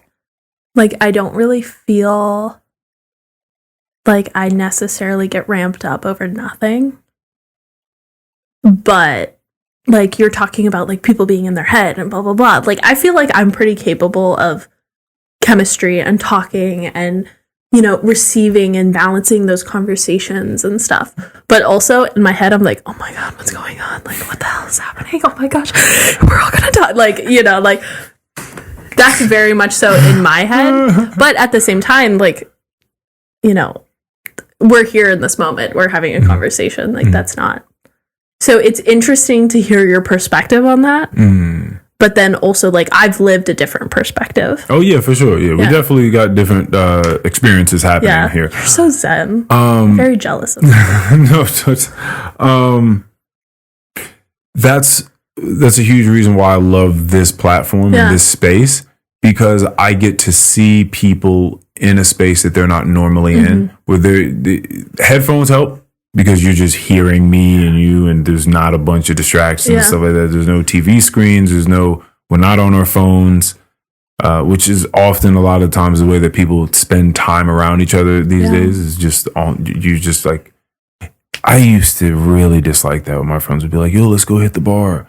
And then we'd go out, and then like we'd all just, like, everyone would pull a phone out. And I'm just like, what are we doing here? Like, I thought we would come out and we can talk about anything. We can reminisce on old times. We've known each other forever. We can reminisce on old times. We can talk about where we want to be in the future. We can talk about how we're doing now. We can talk about anything. But like, we just, come on. Like, this is not fucking it. This is not fucking it. This is not how I like to do things. This space I enjoy because I'm able to see people in a space they're not normally ever in, where they're just having to focus on just a single social interaction, and hopefully I do my job and I exhibit to them that I'm interested in what it is they have to say. You do a good job. And so they get to really express and delve into things that maybe they wouldn't before, or whatever the case is. But I like to see people, get a little bit outside of just their head for a second. Yeah. And just have a conversation, because I may be extreme when I say this, but I do think that we're going to lose this. I think we're losing it. I think with time, that people are just going to get more and more awkward. I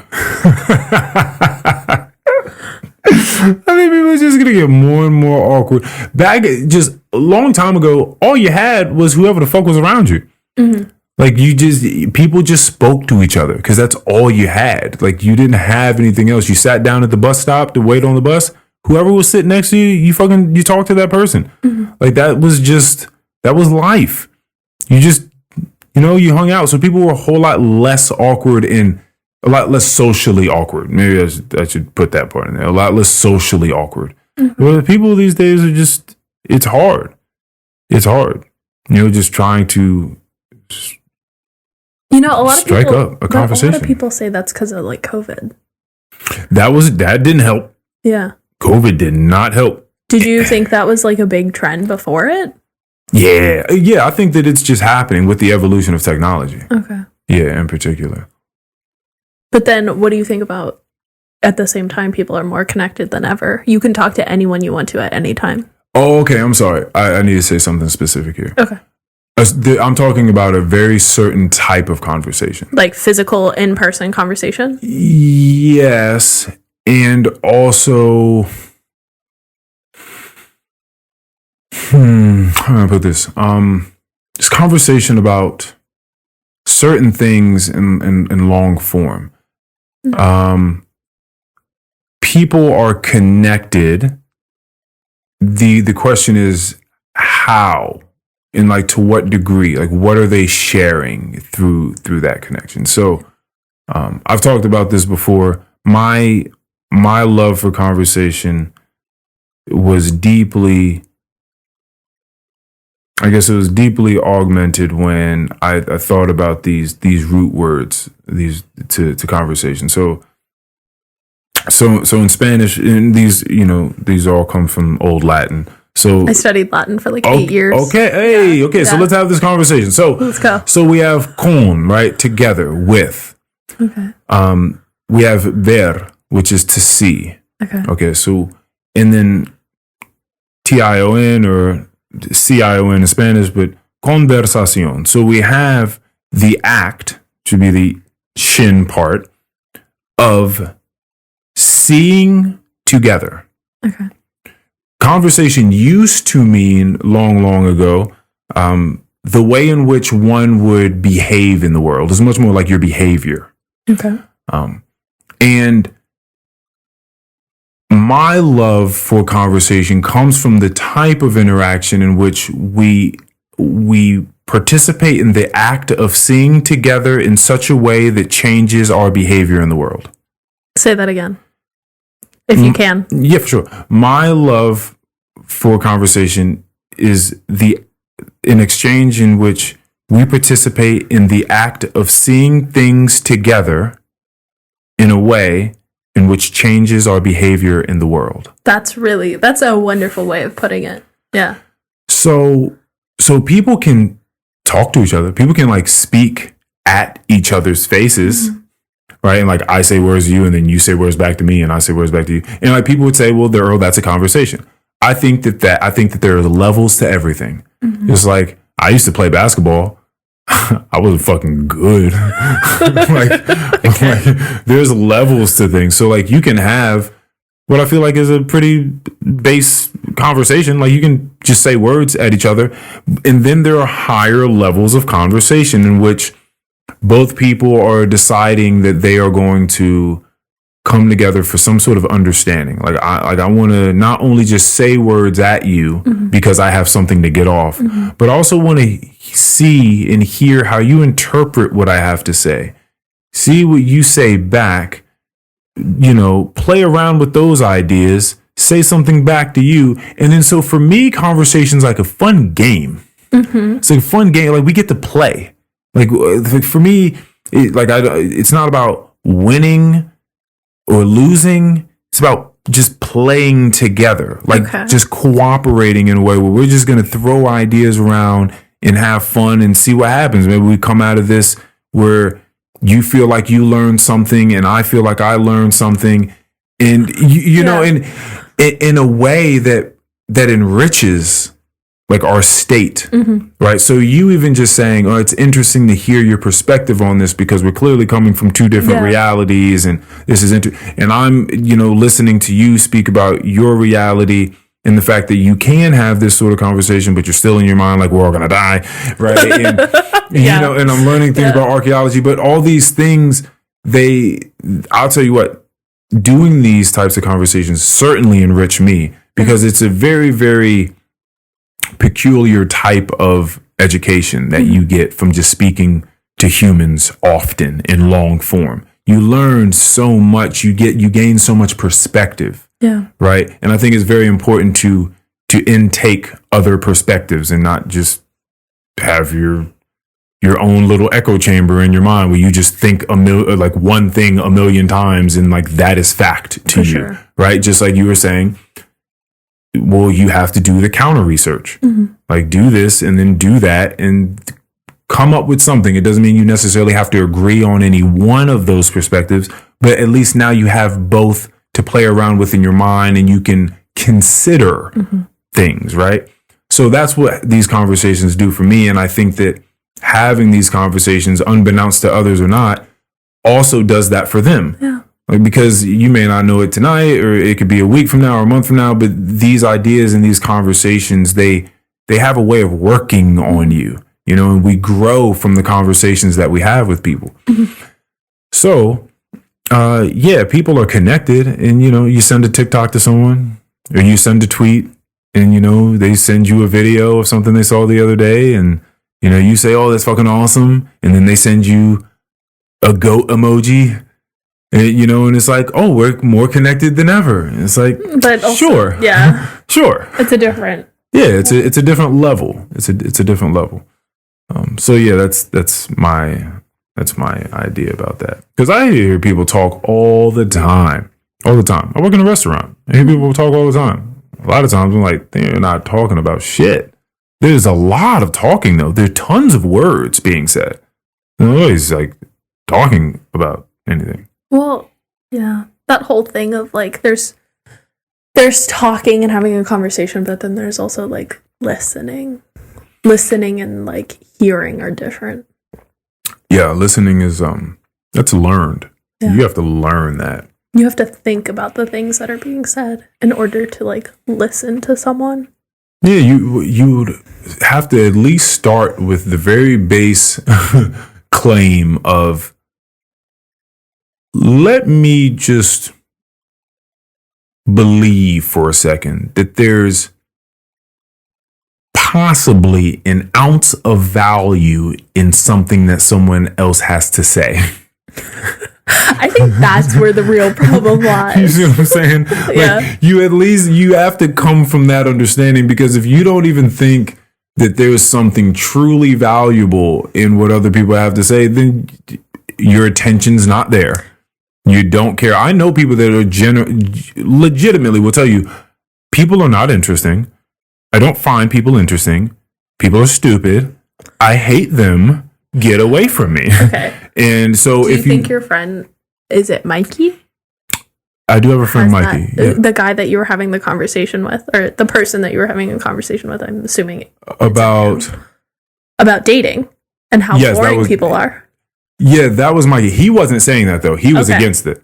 Okay. But yes. You're saying people are interesting or are not interesting? Oh, so I've had many people, the overwhelming majority of people that I speak to say people are not interesting. Do you think it's because they're not listening?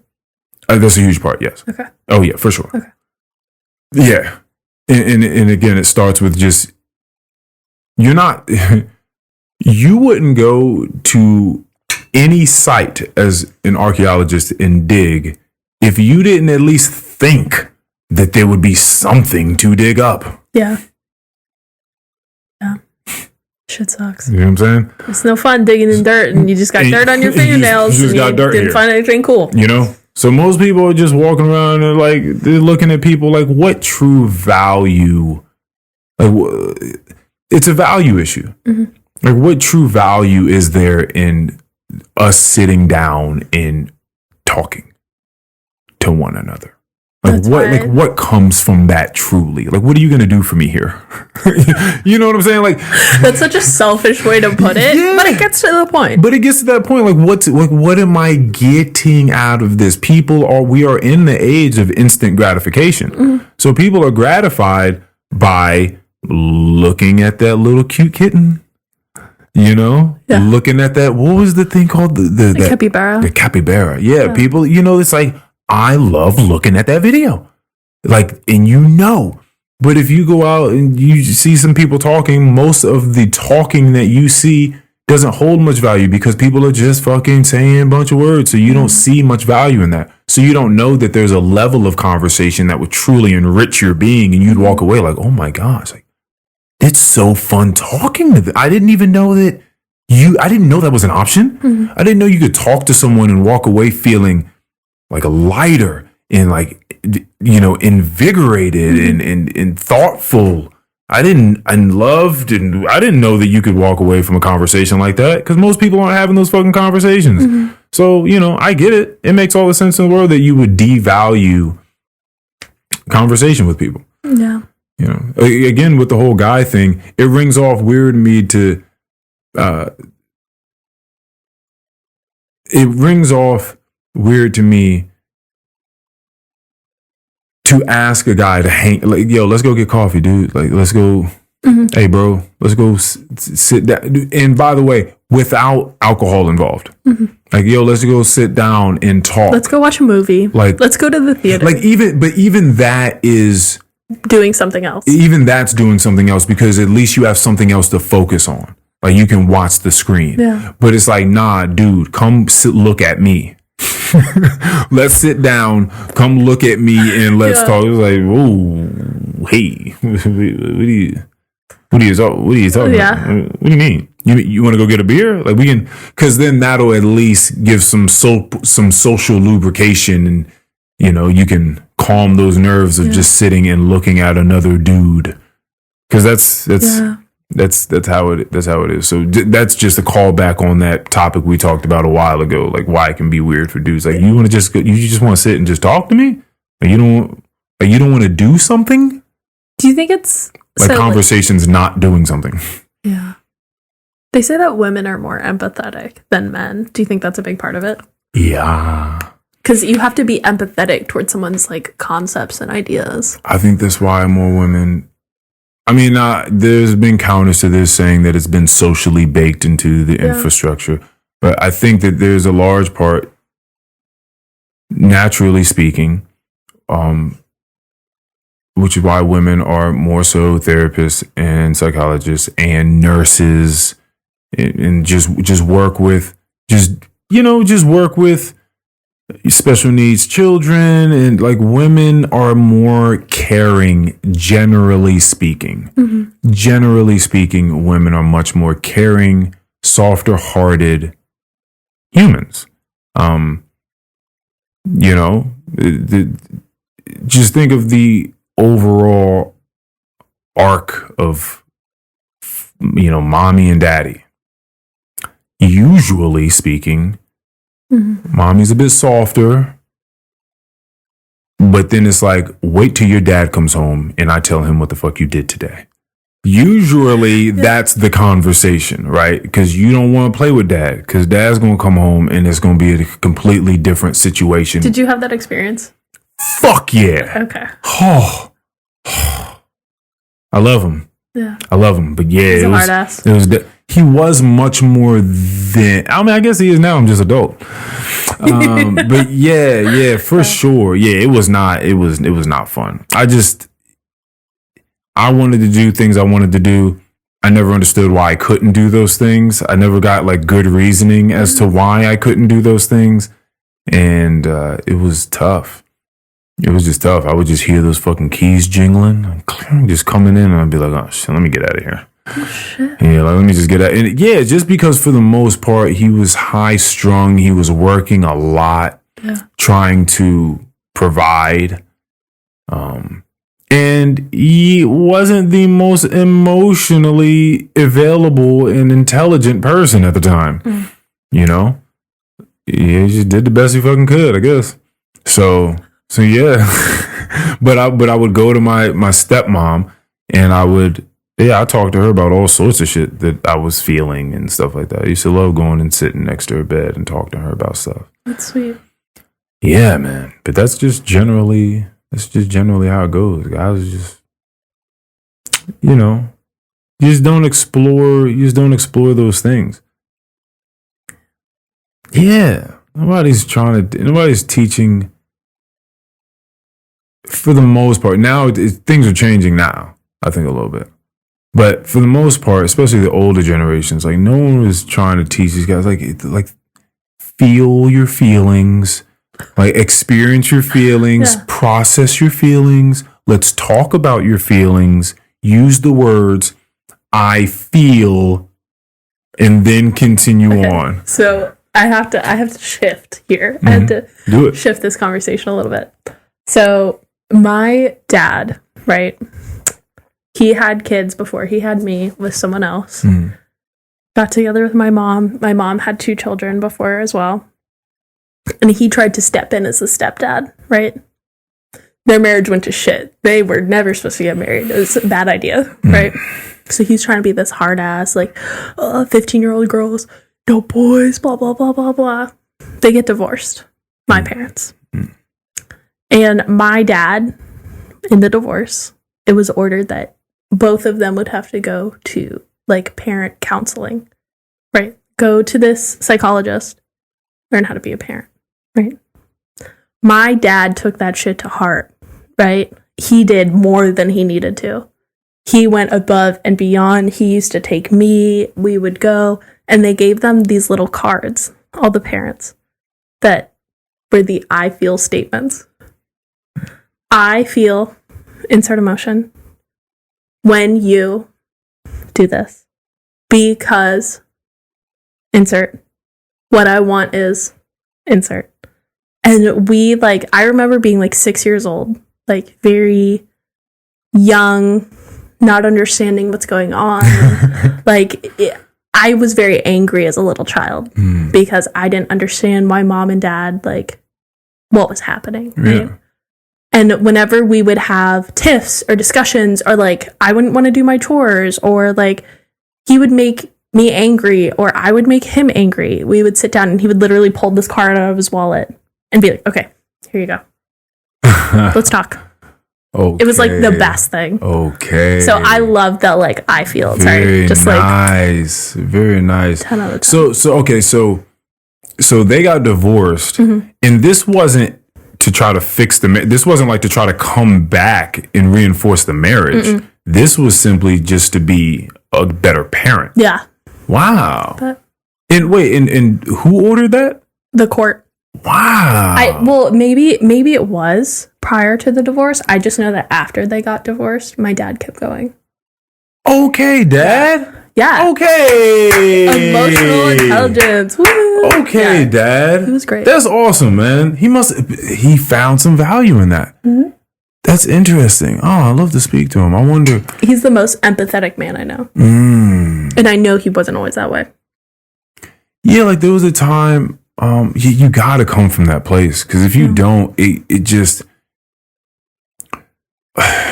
Because a lot of times what'll happen, I've read this book called Reconcilable Differences by a Dr.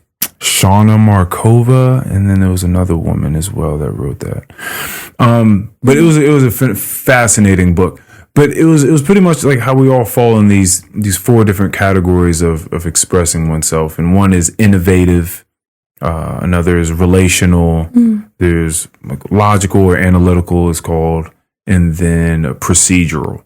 So the procedural people speak through procedure, what have I seen work in the past? And I'm going to speak through that sort of procedure to see how we can get through this conversation.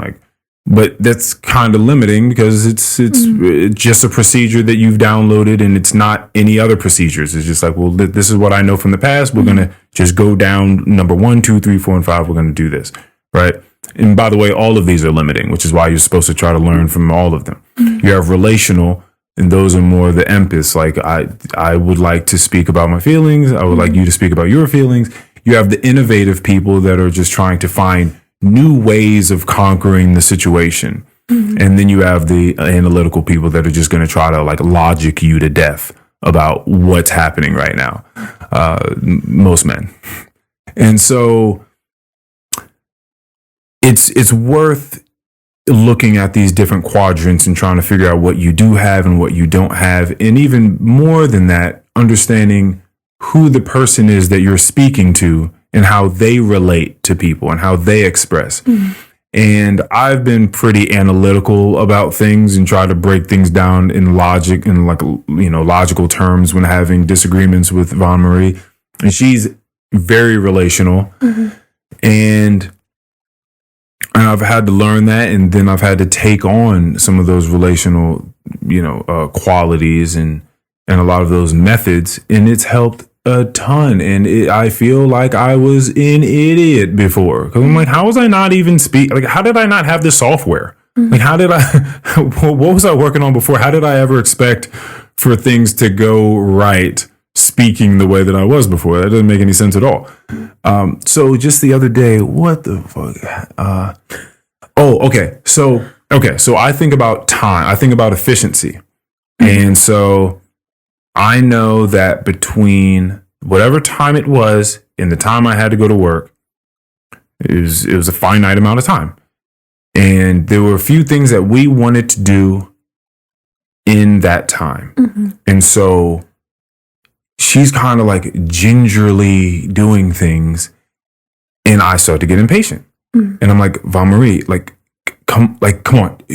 Put that down, please. Like, we have to, can we do this? Like, we got to do this so that we can get here and do this so we can be back here. Like we have to do this. I promise you, the amount of time I've carved out for these things is the exact amount of time that we have. Like, we have to move, right?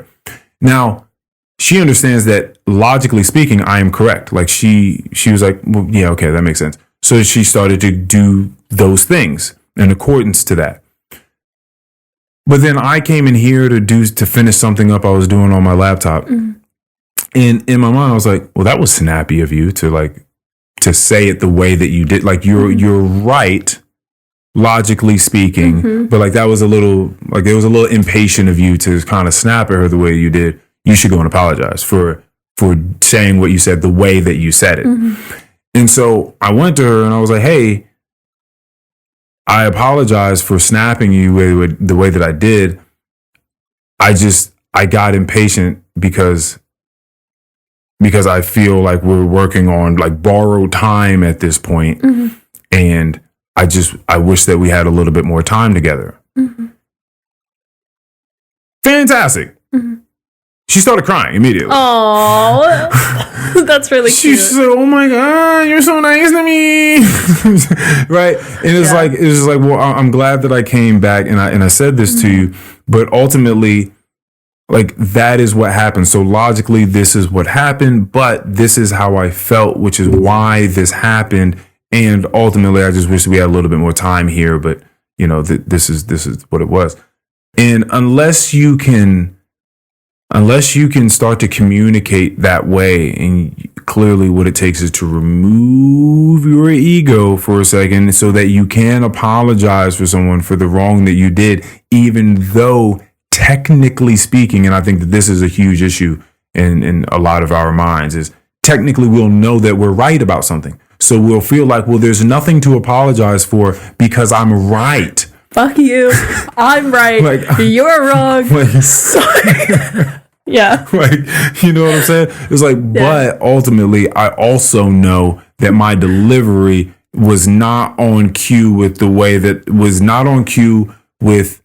God that I pray to. Right? Like, that's not the way that I want to give attention. That's not the way I want to do it. So I want to correct for that.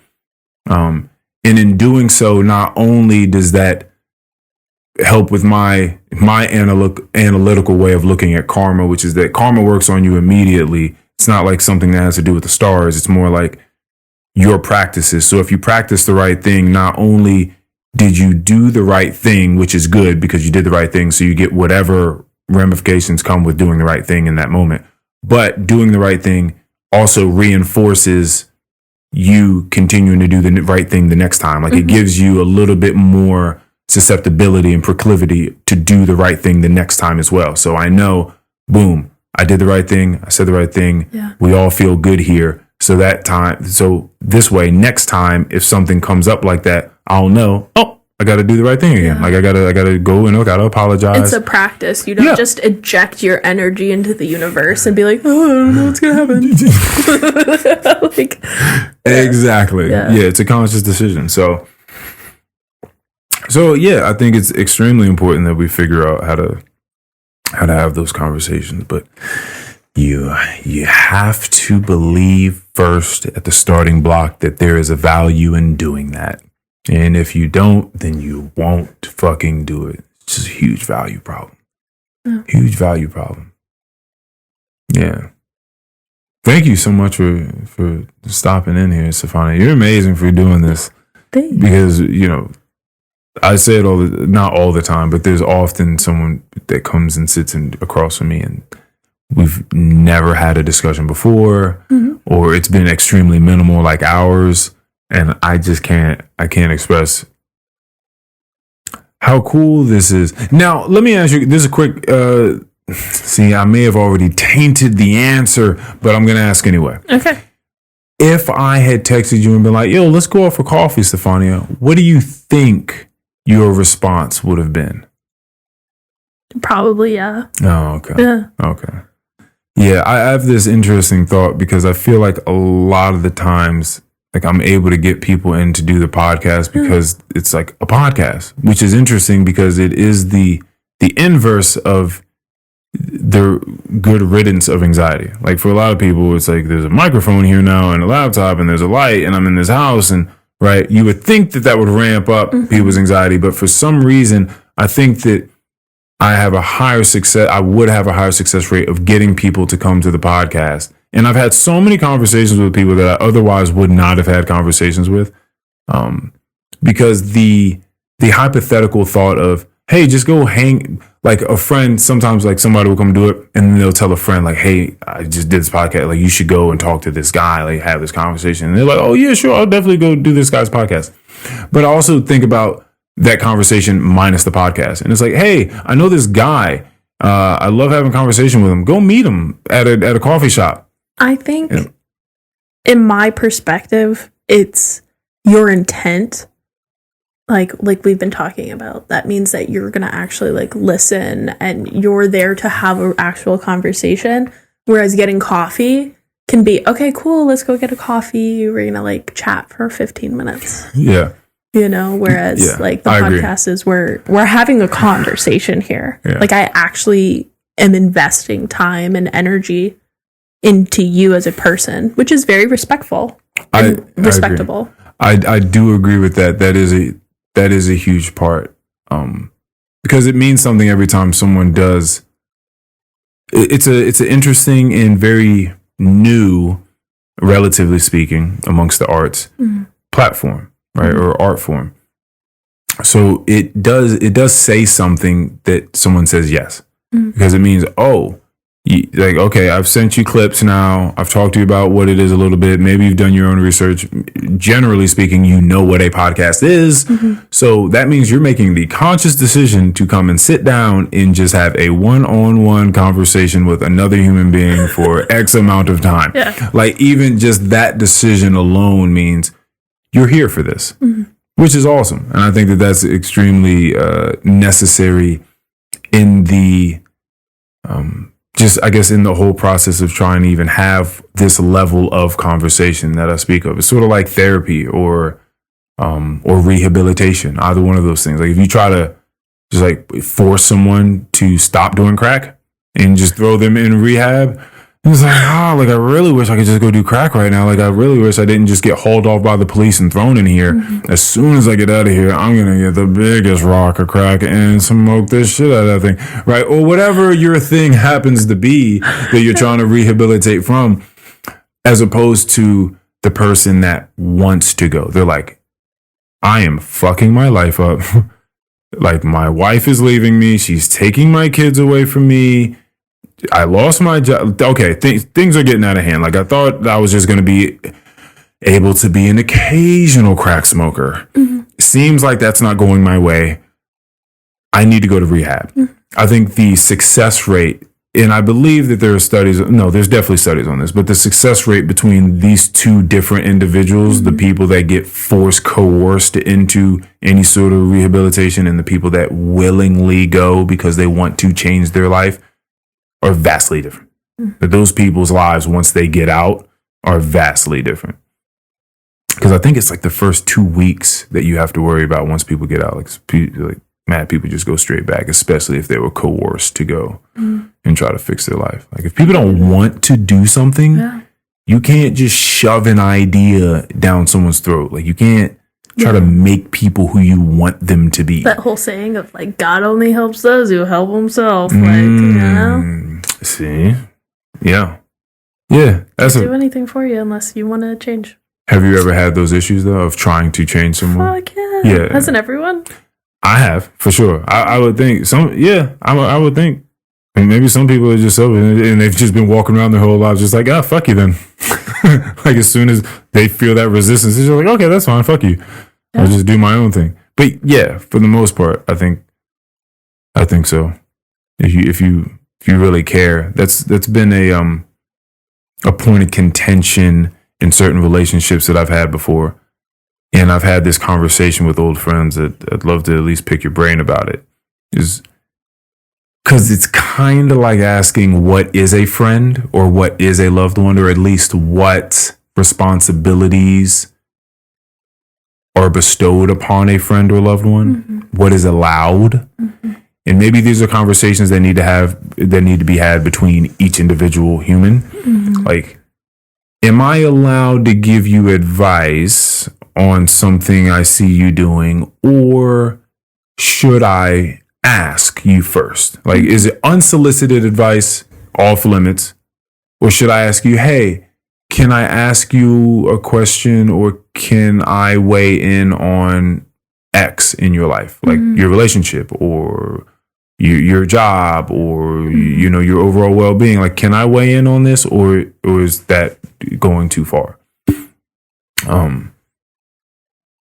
Because that's tough. Because if you care about someone, you want to give that information. Yeah, there's something in you. It's like, listen, I'm not saying I have all the answers. I'm not saying that I can like fix your life. I feel like I may have an answer. I'm seeing a pattern here. I feel like I can help you. You're toxic. Sometimes that's it. It's like sometimes someone finds themselves in a slew of relationships and they keep going wrong. And you're like, hey, you're the common denominator. I'm your friend, so I know you. So I know things about you that other people don't know. I would like to point something out. Is it okay? Can I do that? Like, you know what I mean? That's a fascinating one. But have you just had times where you've tried to do that and you were shut down, or are people usually pretty receptive in your life to things that you have to say as far as constructive criticism goes? I feel like, it's case by case. Yeah. I mean, I feel like I'm usually the friend who gives pretty clear, good advice when asked, when so you usually wait for the ask. Yes and no. Oh. Like, I think it's about reading the opportunity more than anything. Yeah, okay, I'm with you. I'm with you. Sometimes people will ask. Sometimes you can have that conversation where you're leading into it and you're like, do you want to hear this truth? Because we're both thinking it. I know what's in your brain, and I'm here to tell you you're right. Or, I mean, yeah. I mean, I've had a family member who has been very heavily involved in drugs, and like, we all as a family had the conversation. Oh, okay. But fell on deaf ears until it didn't. Oh. Yeah. Oh, until it didn't. Okay. It didn't. Okay, so something came around. But A little bit. like I said, you only can help those who want to help themselves. Yeah. So you got to read that situation, and you can keep saying things on deaf ears if that's what you want. But if someone's going to walk away, and you're not going to be there to talk to them anymore, Yep. There's only but so much time in the day. You only have but so much energy. Like, how much can you really afford to give away? Like, listen, man, I can't. I was telling my friend the other day that recently decided I have to quit. I have to delete these gambling apps off my phone. Oh. He was like, I didn't know that it was going to get to this. He was like, but, I take a little $10 out here, a little $10 out here, a little $10 out here. He was like, but I'm doing it every day. Ooh. He was like, that's not good. Yeah, he was like, that shit adds up quickly and I'm losing much more than I'm winning. And I'm like, yeah, bro, go ahead, get rid of that, man. Go ahead, go wrap ahead, it up. Wrap that up. Like, you don't need that. Yeah. When things are normalized, we all have to be a bit more cognizant of the things that are normalized in our culture. Because once everyone starts doing something around you, it's like, oh shit, everyone's doing it. It's cool. Like, I'll do it too, right?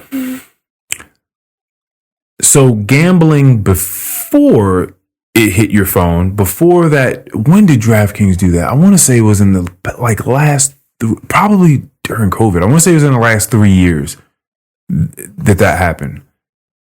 Beforehand, you would have to get in your car and drive to a casino to hit the slots or do roulette or play blackjack or poker or whatever it is your game is. So to the people on the outside that didn't do that, that looked like doing a lot. You're like, damn, people that gamble do a lot. Like, they get up and they fucking drive, they spend all their money doing all these things. But as soon as the Gaming Commission was allowed to normalize the act of gambling, because what's more normal to people here in America than pulling their phone out and looking at their phone? And spending some goddamn money. That too. Yeah. So as soon as they brought it to your phone, it's like, oh shit, it's right here in my phone. Like, now it doesn't look like you're doing a lot. So you have to be like very, very cognizant of the things that become normal. Because a lot of the things that become normal aren't fucking good. It's just normal. So now a bunch of people are doing it. So now you're just psyched into doing some shit that is terrible for you. And people are losing their mortgages, people losing their families. Just, I can only imagine the amount of people that's just started blowing all of their money on gambling in a way that they otherwise would have never done, because there wasn't a casino near them. Yeah. There are places that just have slot machines. I know gas stations now that just got slot machines at the gas station. You just go in there and you would just see people sitting down next to the Fritos. Yeah. And they're just pulling that slot machine all day long. The gas station that I used to work at, it's a gas station. We have a lottery machine.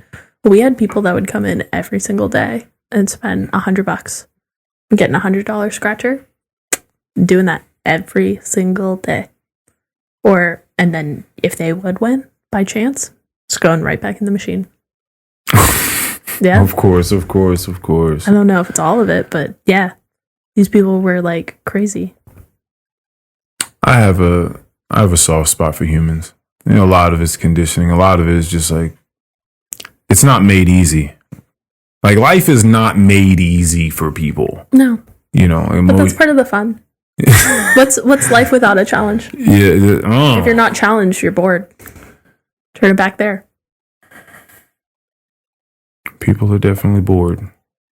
Mm-hmm. So fascinating to me to look around at life and be bored. Like, there's so much happening all the time. And just look around like,